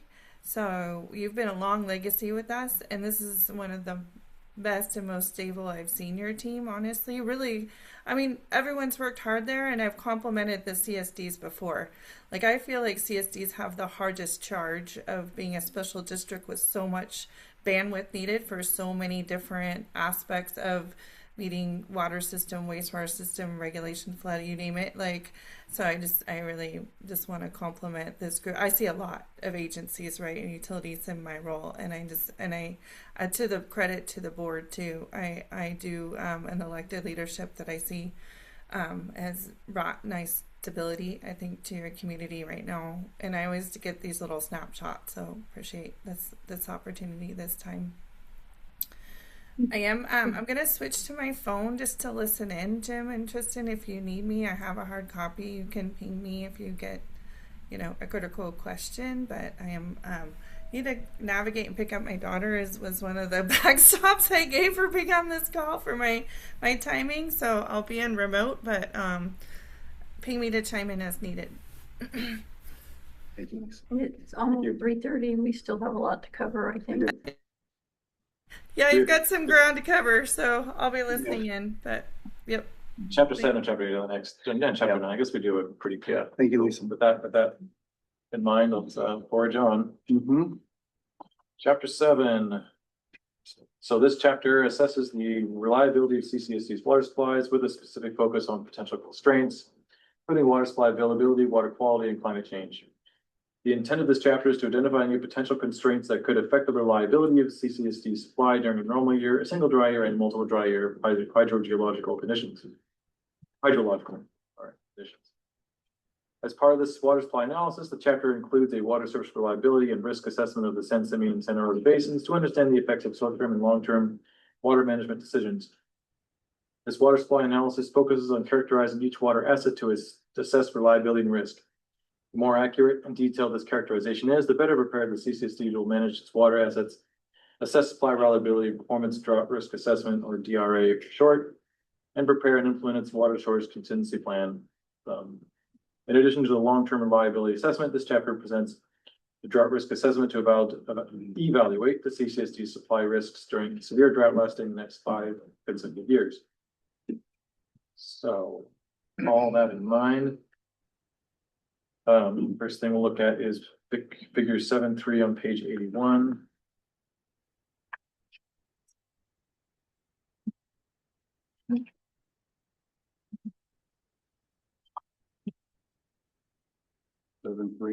Yeah.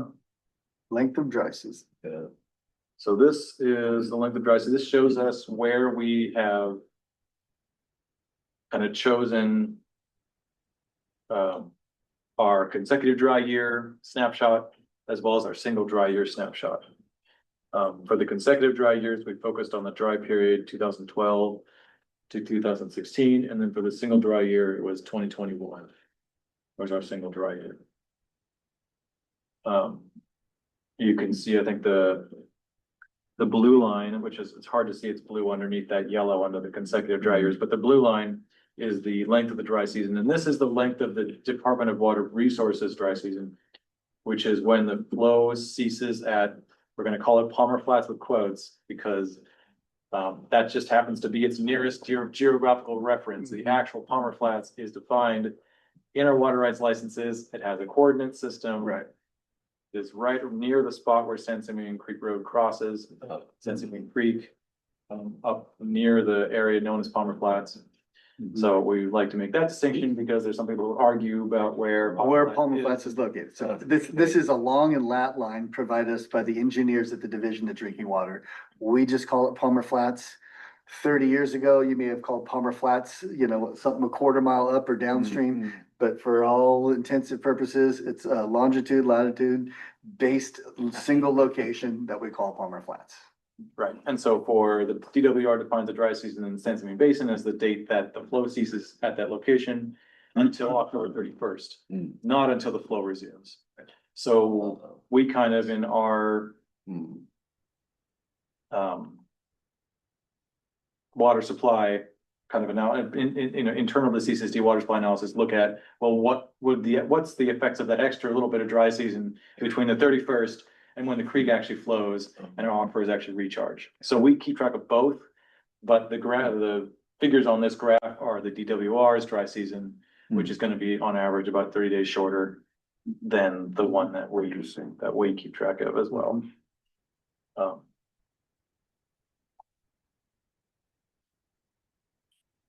So that just kind of defines what years we're using as snapshots of time.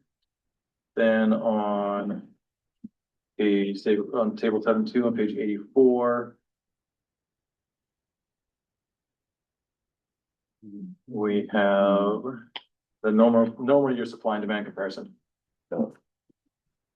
So got the supply totals. This is from table 6-9, use totals from table 4.2. So now we're trying to bring elements of the urban water management plan together to look at our reliability under a normal year.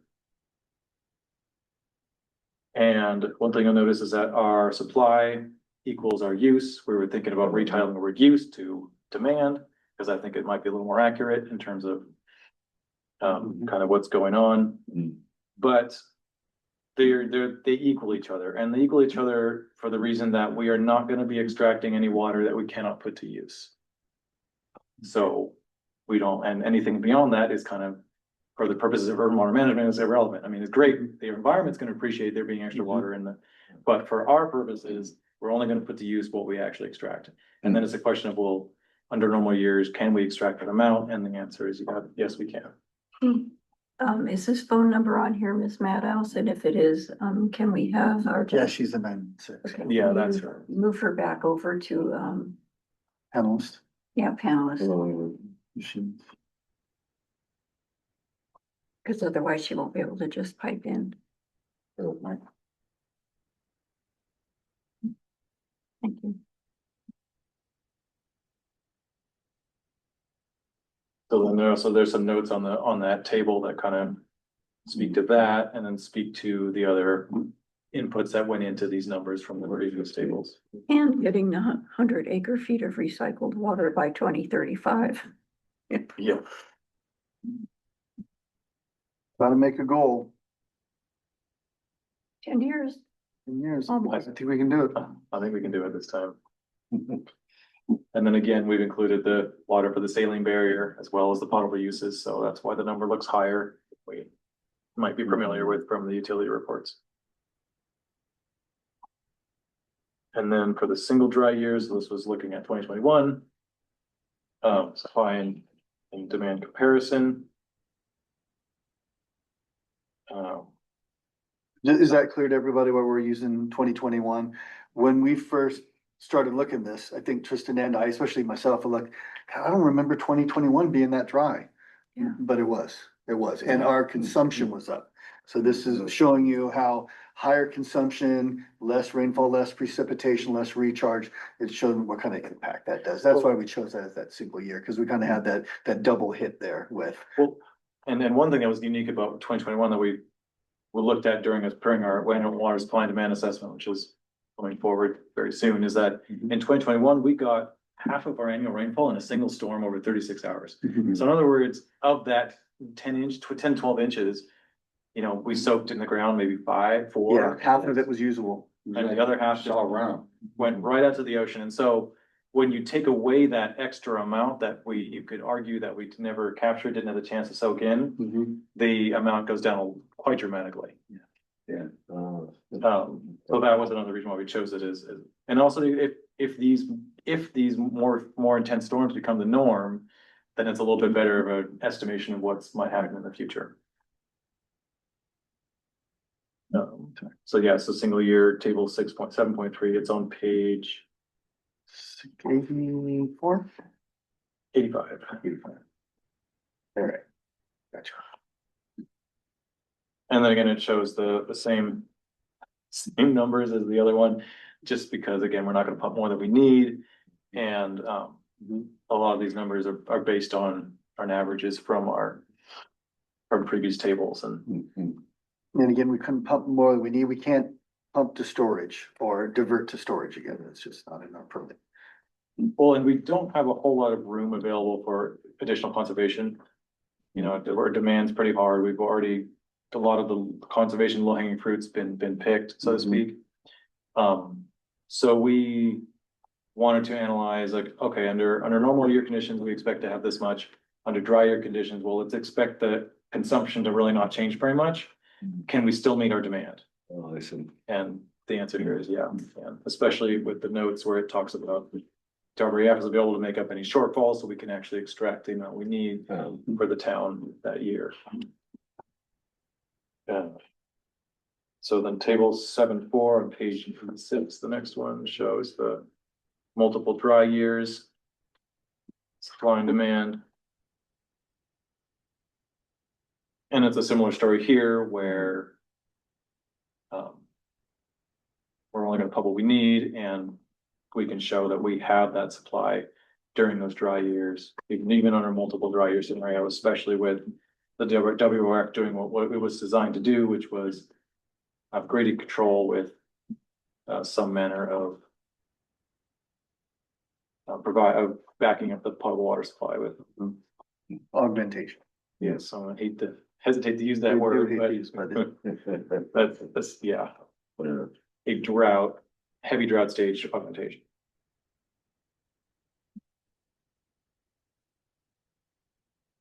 And then table 7.5. And that was all page 89. So this shows the 5-year drought risk for the next 5 years. And then shows again that we'll be able to meet those demands. Also accounting for, here we again put in that buffer of not accounting for any reduction in consumption that we may have to get from water conservation or increased messaging, just as a buffer in case we aren't able to achieve that.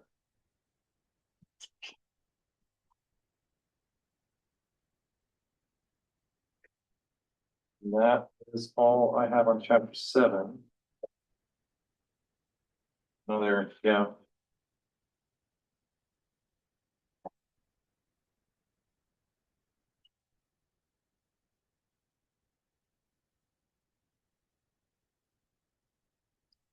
You have any Our questions water or comments? shortage contingency plan hasn't really changed a whole lot, has it?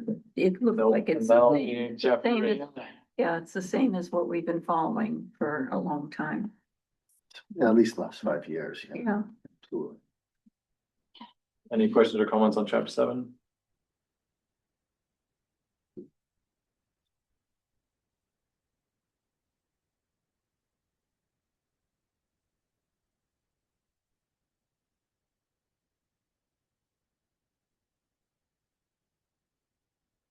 No, all right. Onward and upward. Onward and upward. Chapter 8. An Oh, unrelated question, driving up Highway 1, I see a big Rurig sign posted at the entrance to Hearst Castle.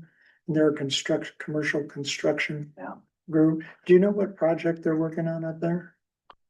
Any chance? At the castle. I'm It's not, it's the entrance that goes to the airport. okay. I'm not sure. No? Yeah, there's nothing that's come our way from the county as far as No. like projects to look at and review or approve, so, yeah. I figured it must be something public because they got their big sign out, so.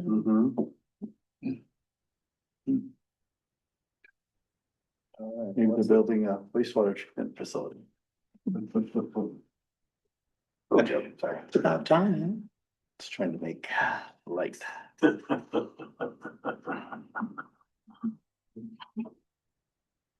all right.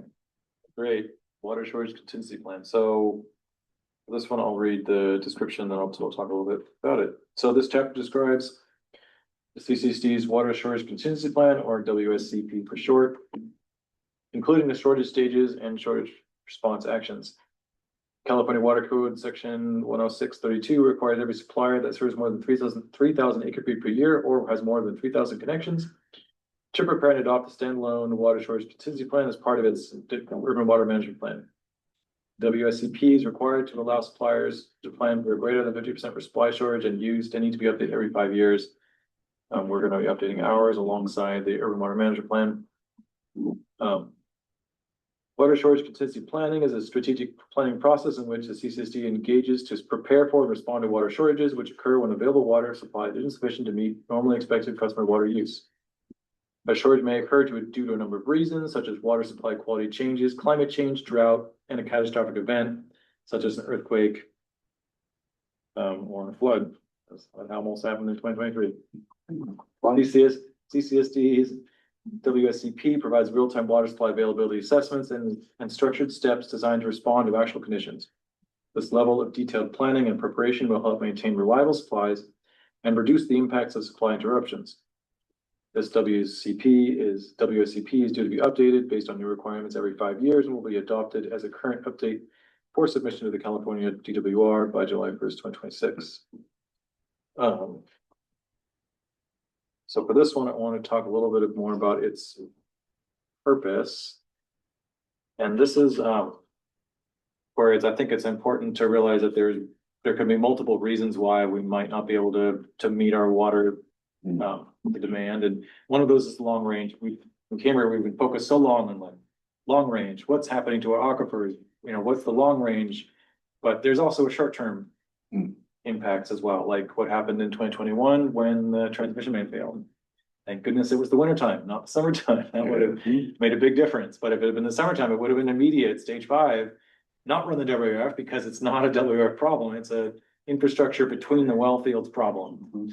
So, but it would still would have required immediate cutbacks, immediate, don't water your outdoor irrigation, none of that. You've got to, so it's what we're relying on now down to a single well that's rated at what, 480 gallons per minute maximum? Yeah. We have it constrained to 400, but yeah, max would be 480 GPM. Right. So that is an entirely different type of water shortage problem that is not as discussed as often, but is equally important, especially since we're in a somewhat seismically active region. Yeah. And we should be looking at Runs these. off Highway 1 and breaks our plastic pipe. Yep. Yeah. Very hard.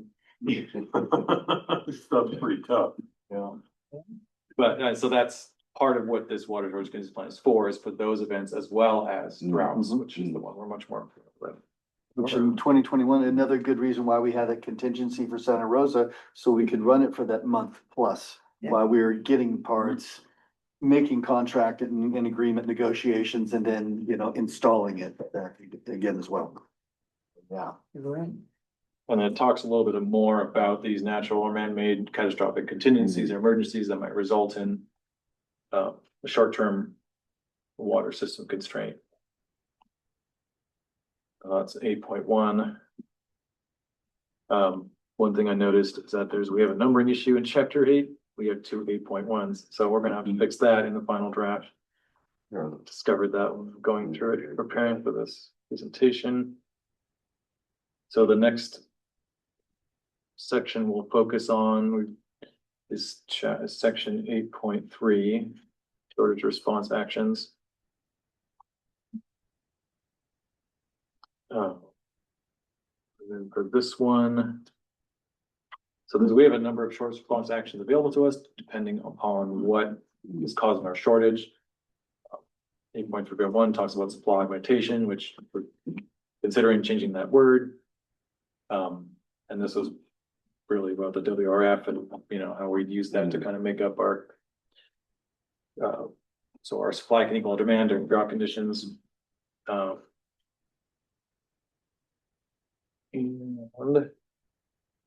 so for this, we'll take a look at table 8.2 on page 95.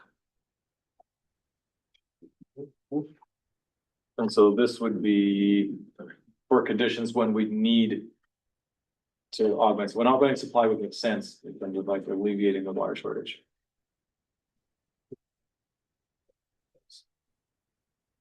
And again, we're using that here we say up to 250, but again, realistically, we're looking closer to 150. And we can give you a little explanation on that 21 acre foot number right there. That would be a Monday through Thursday, 4 days a week of 9 hours a day operation, which would give you that 21 acre feet after 2 months. Yeah, 8 weeks. Yeah, 8 weeks operation, 4 days a week.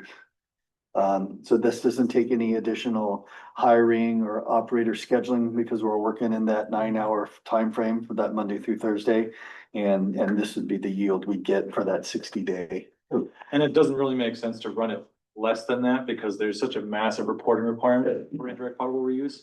That once we start it, it's like, well, we need to run it for a certain amount of time. Yeah. There's no point in starting it, running it for 2 weeks and then not, because then we have to still have to fill the same reports, the same amount of time post running. That costs staff time that could be devoted to projects, infrastructure projects, and other things like that. So it's, and yeah, 10 acre foot with our well field, it's a little bit more of like, do we really need it? Do we really not? But once we get to, okay, well, let's augment with 20 acre feet, then it's a little more of a need and it's easier to justify. And that 21 acre foot number is something more akin to our smaller diversion numbers in like January or February, when you see in that smaller number. Yeah. So that basically would offset a month of consumption. And then it talks about demand reduction measures. And then again, these are gonna vary depending on what's causing the water shortage. If it's a supply interruption, it's gonna be different than if it's, I mean, maybe not necessarily, but, If it's drought based. right, but drought based versus acute infrastructure failure is gonna change how we respond to it and what kind of demand reduction we ask for from the community. We don't wanna wave the drought flag too often, because it can people get fatigued and tired of hearing it, so I'd rather wait, save that time for when we really need it. I think Mr. Reaper and myself both agree that we've had some conservation fatigue here in the community over the last 10 to 15 years. And we realize that. So we're trying to come up with more creative ideas for rebates or to, you know, to get some offset from consumption or being conservative, you know, with our uses, whether it be washing machines or pressure reducing valves or what have you. So are we still doing washing machine rebates? We've been thinking Discussing, about the idea. Starting one up again. Yes, we'd love to hear what the public thinks. So all you out there in the public, please email, let us know. Email general manager. I I didn't know you guys even had a program like that. It's interesting. I think it's been years. I think our last one we did was in 2019 when we did the flume, which is a really good buy. I think the flume was $200. I think we gave $100 off.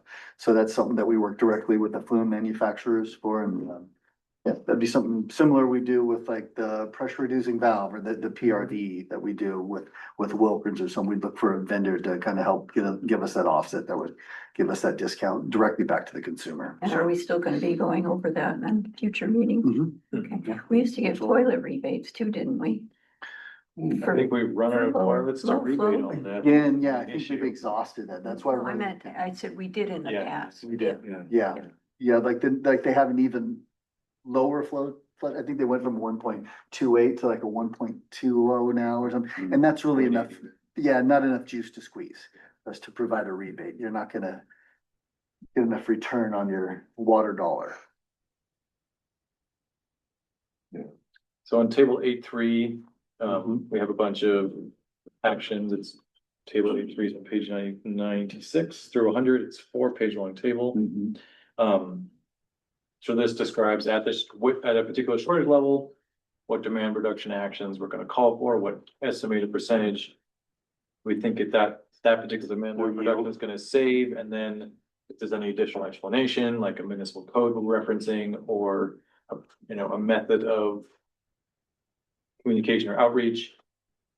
And then if there's a penalty or charge associated with that. And this is where if anyone here has any suggestions, that would be great. We could potentially add that to Our muni code, yeah. yeah, or to our muni code if we have to, need some enforcement action for a particular thing.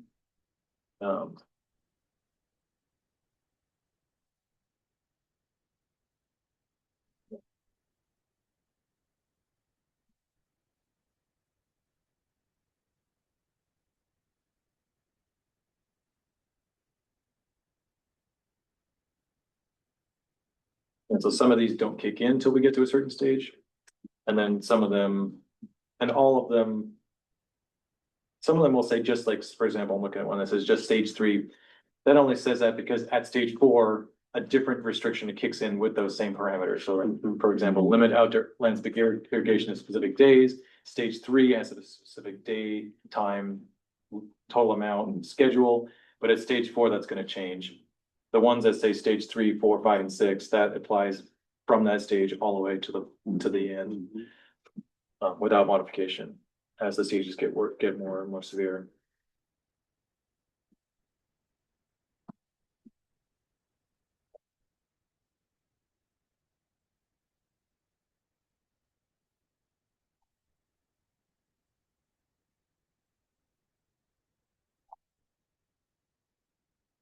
So that was pretty much everything I had to highlight in chapter 8. One thing that we are gonna do is chapter 8 in the final version is gonna be its standalone water shortage contingency plan. That way we can update it as a standalone water shortage contingency plan without having to re-adopt the entire urban water management plan. So chapter 8 is gonna be a paragraph, and then those the chapter 8 tables, and and then a reference to the city water shortage contingency plan. But the text will all be converted over to a standalone. So with that, does anyone have any questions or comments on chapter 8?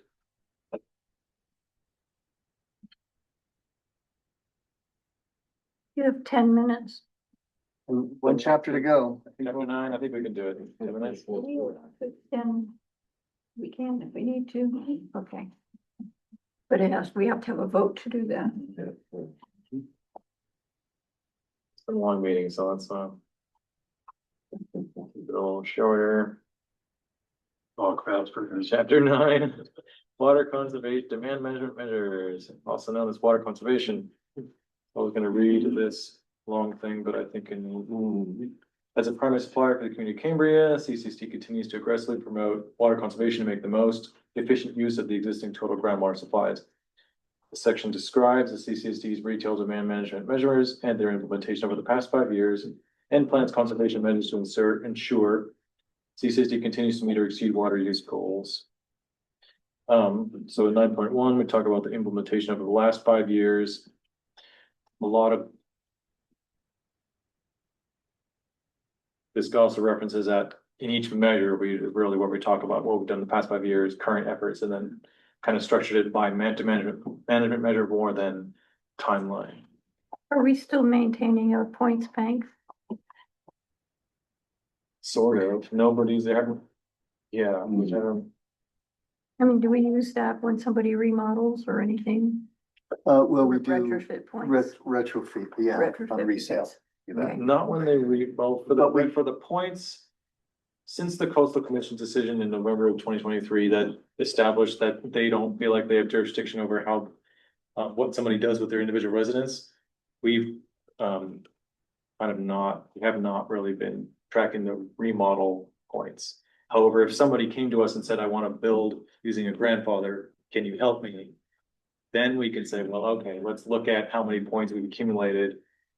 And then figure out a dollar value for those that then they could buy based on what it costs to perform those retrofits. And then they could take that to the commission and say, hey, we've gotten credit for all these water features. Can we build?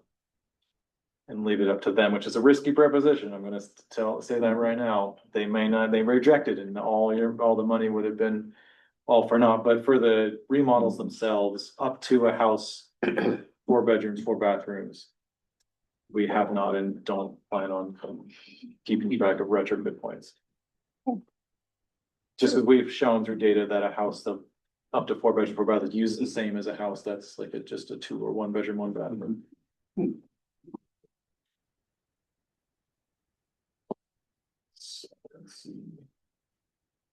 And then, so as part of this, there's a number of required demand management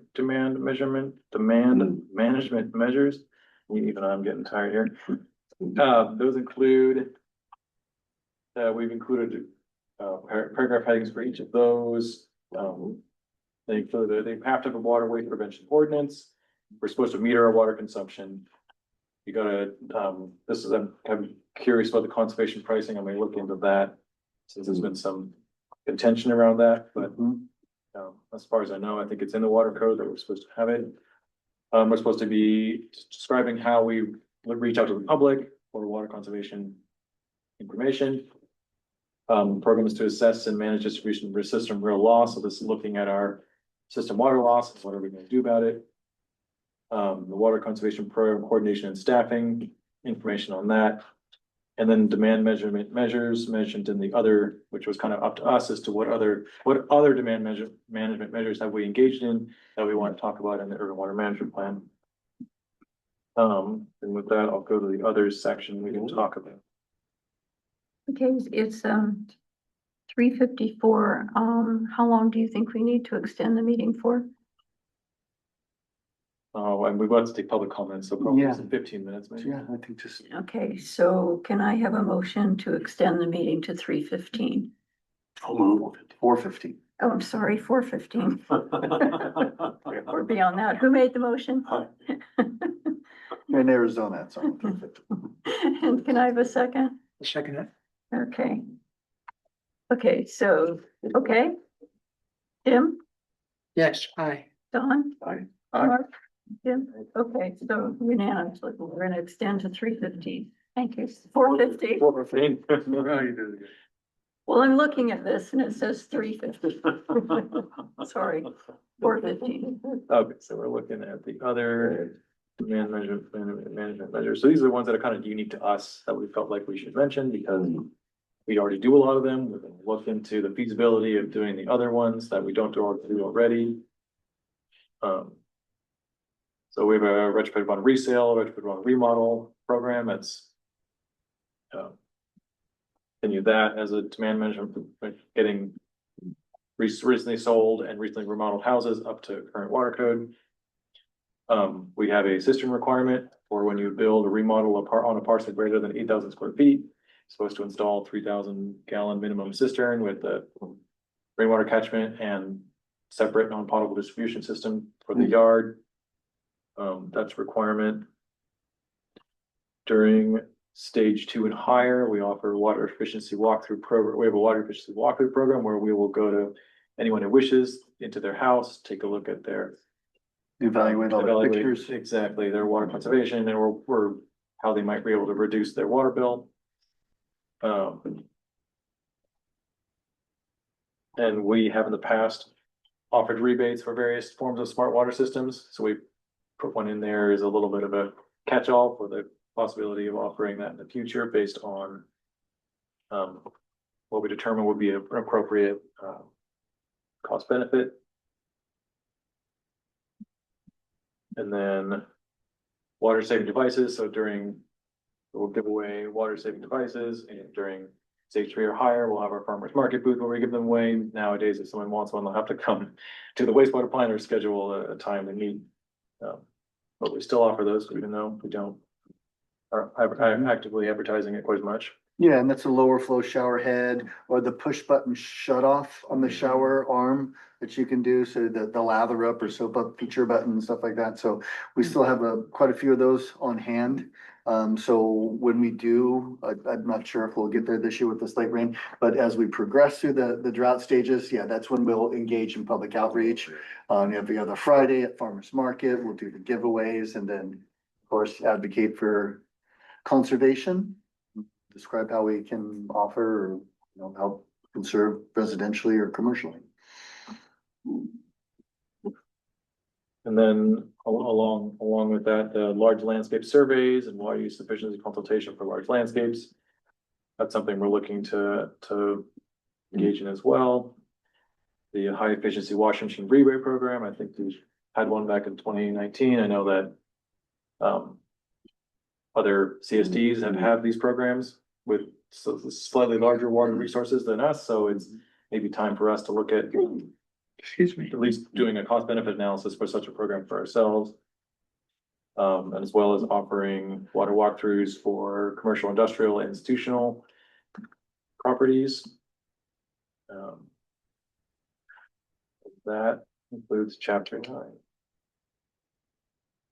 Questions, comments? Nice job. Yeah. Thank you. Hey. So we That's ready? pretty much it. Yeah. Chapter 10 just talked about adoption, submittal, implementation. It's not, we're not gonna get one of those, like, we don't really have nothing to say. It's just a regulatory Right. check box. So Okay, so does anybody else have a question or a comment for these two guys? Otherwise, I'll go to public comment on Zoom. Okay. Mr. Schwartz has been waiting very patiently.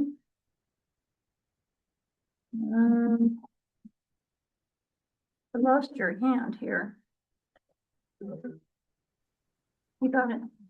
Good afternoon, Chair, Dean, members of the committee, and members of staff present. I sent in a written comment. I'm going to just read from that.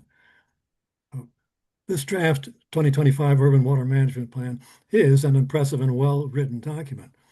However, it contains a number of misleading and unproven statements about the ability of the water reclamation facility to augment Cambria's water supply. For example, in section 6.2, water supply characterization, page 48, the draft document states that the WRF can continuously supply a product water reinjection rate of 400 gallons per minute. This continuous pumping rate is approximately double what is expected, based on 300 gallons per minute of treated wastewater supplied to the percolation ponds versus 600 gallons per minute supplied to the WRF. And the reason for that is that 400 gallons per minute injection from the WRF requires 600 gallons per minute extraction from well 9P7 because of loon mitigation, water pumping, and other factors. We recommend dry season tests of the WRF that supply pumping rates of 200 gallons per minute, 400 gallons per minute, and 600 gallons per minute to verify the beneficial effect of continuous WRF operation on the district water supply. One of these pumping rates will provide the maximum beneficial effect on the water supply and the least adverse effect on the aquifer environment. In section 6.2.11, summary of existing and planned sources of water, page 60, the draft document states that a WRF annual supply of 150 acre-feet provides enough to cover any shortfall between demand and available supplies, even during a multi-year drought. As pointed out in the injection rate comments above, there is no proof that the WRF can supply 150 acre-feet during the dry season. The draft document also does not specify the dry season length used to support the cover any shortfall claim, and it does not specify the number of existing and new water connections used in their calculations. My recommendation is to add a disclaimer to the WRF-related sections of this draft document that the final conditions of approval for the WRF permit have not been established, the stated pumping rates have not been tested for beneficial or adverse effects, and that the stated pumping rates should not be used to inform district decisions until the claimed beneficial effects have been verified by test and analysis. Thank you for your consideration of my comments. I'm available to answer any questions. Thank you, Mr. Schwartz. Do you have any comments you want to make? I know we appreciate his comments and taking into consideration. Thank you for your comments. Okay, I found one error in here besides your chapter numbering. Yeah, I think there's a couple, I've seen some of our acronyms with reverse letters and stuff, but yeah, please show us. Palmer Flats was misspelled. Palmer, Oh, Palmer, yeah. Palmer Flats. not to be confused with Palmer. Palmer. But Palmer. It's Palmer, right? Getting a little here. Yeah, I'm getting fired too. I thought I have Gotcha. lots of sticky notes on here. I'll find it and let You know anymore. I know, I'll find it and let you know where it was. It's towards the beginning. It was spelled Pamler instead of Palmer. Okay, You go to county in Pennsylvania. No. okay, I don't see any more hands up. So we can go to future agenda items. So we're talking about possibly reviewing the ion water again. We're Yeah. talking about a sample analysis plan. So. We're talking about pressure relief valve rebate. So our rebates, so we can touch on the PRV, and or the high efficiency washing machine rebates. I think those are both really. And then, Multiple projects. the annual water supply and demand. We can touch on that, sure. That's more of a compliance and regulatory document, but It's Yeah, always we can somewhat touch it. before our. on a kind of boat, and we can be able to bring it before RNA when it's finished. Okay, so when did you anticipate us needing a meeting next month? Because next month, otherwise the next one's not scheduled for another 3 months. Oh, I thought we had a June on the books. Do we have, Yeah. oh, that's right. Yeah, we should Do have a we? June on the books, yeah, We have June? yeah, For R9? Uh-huh. quarterly, we should do the Quarterly. January, April. May, June. It's only. No, it would be I'll just look at- It would be July, so it would be a couple months, and yeah, I was thinking we had We a would June. need a scheduled. special, probably meeting in May. Do is, We can do you guys up for a special meeting if we need it at some point? Yeah, we're special people. Well, But this needs to go to the board, Jim, soon? Or no? I thought, No, these are just kind of like the Iron Water is just an update on how to use the portal. Sample Annual. analysis, yeah, but the Annual. animal water supply That was one a does need to deadline. go forward. okay. True, that's a July 1st. Yeah. It's due. July 1st. So we could that's- do a May or June. It'd have to be, it'd have to be May, and then Haley's gonna be posting soon, so. Okay, That'd be sometime in May. sure, okay, I'm Okay. looking at. You wanna look May. at a date? Oh. What date do we need to do this by for Haley to post? Shoot, let me look at the calendar. I think Monday, the 11th would be a little bit more beneficial for us. We are in June, our meeting is June 11th, I believe, is our board meeting. Last week of May, I would say would be comfortable for you all to see it, us to get it in. Agreed Haley that, Posting the week before, So May what? anywhere between May 25th and 29th. right, so usually we do it on a Monday or Tuesday, so the 25th or 26th would be great for us. Monday, the 25th is a staff Do you have a holiday. calendar on your phone? So, 26th, 25th is staff holiday. second. Oh, it is? Morning. The next RNI meeting is the 11th, correct? May 11th? Is there one scheduled? I'm assuming. I don't Second- go one on the other. Second Monday. I do not see an R9 meeting in May 11th. I don't, I like the 26th at 2, if that works for all parties. The day after. We have Memorial. agenda review at 3 o'clock, 6. So you have to during peer to peer. Be possibly, You don't like the 18th? unless you want to do it at 1 o'clock. Oh, You wanna do it at 1 o'clock on Monday, the 26th? The 18th would be nice. I mean, it'd can be do it nice to then. do it a little sooner, just so we have time to You do wanna- any edits to the annual water. you wanna supply do it list sooner? before it goes before the board. yeah, Okay, so what are we looking at, the 18th? yeah, I think that'd be, 18th, and there's a finance committee meeting that morning too. so we can do 1 o'clock on the 18th. Yes, yes. Okay. Does that work for everybody? May, RNI, 1 o'clock? May 18th at 1 o'clock. Okay, and then if any of It this doesn't other work for stuff's me. ready. I got a We'll, doctor's appointment. we'll have the iron water and sample analysis. I can't guarantee I can have the vendors' information back to me on like PIB discounts and Okay, the but we'll- rebate potential, but yeah. That's fine, but we'll have the. And that'll be the primary Okay. regular business item on that agenda. Maybe do it on Tuesday.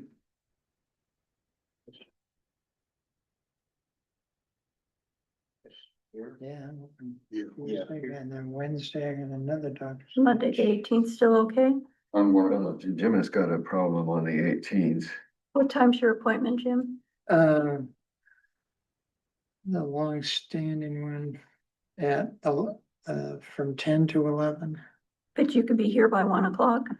I'm I'm down in San Luis Obispo. We could do it at 2 as You wanna well. make it at 2 o'clock? It'd be easier for me to get to it. Okay, 2 o'clock, okay? So the 18th of May. Here at 3. Yeah. At 2 o'clock, at 2 o'clock.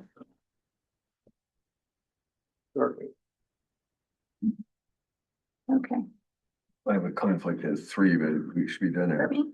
3. I have a conflict on the 18th at 3 o'clock, but it's a short meeting. It would be all right. This, will we be done in an hour, do you I think? think. We could be done right now. Yeah, We'll do the most important thing first. Yeah, Okay. the supply and demand isn't near the document that the urban water. No. So This is just basically reviewing numbers. before I went to scheduling the next meeting and the future agenda items, I forgot to ask for a motion Oh. to forward a recommendation to the CCSD Board of Directors on this urban water management plan.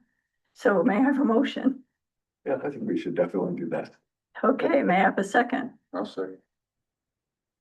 Okay, so Mr. Howell, Aye. Mr. Meeks, Aye.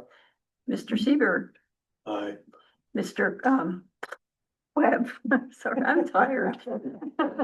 Mr. Grimmel. Okay, so it's unanimous. Okay, so this will be forwarded to the Board of Directors. Thank you.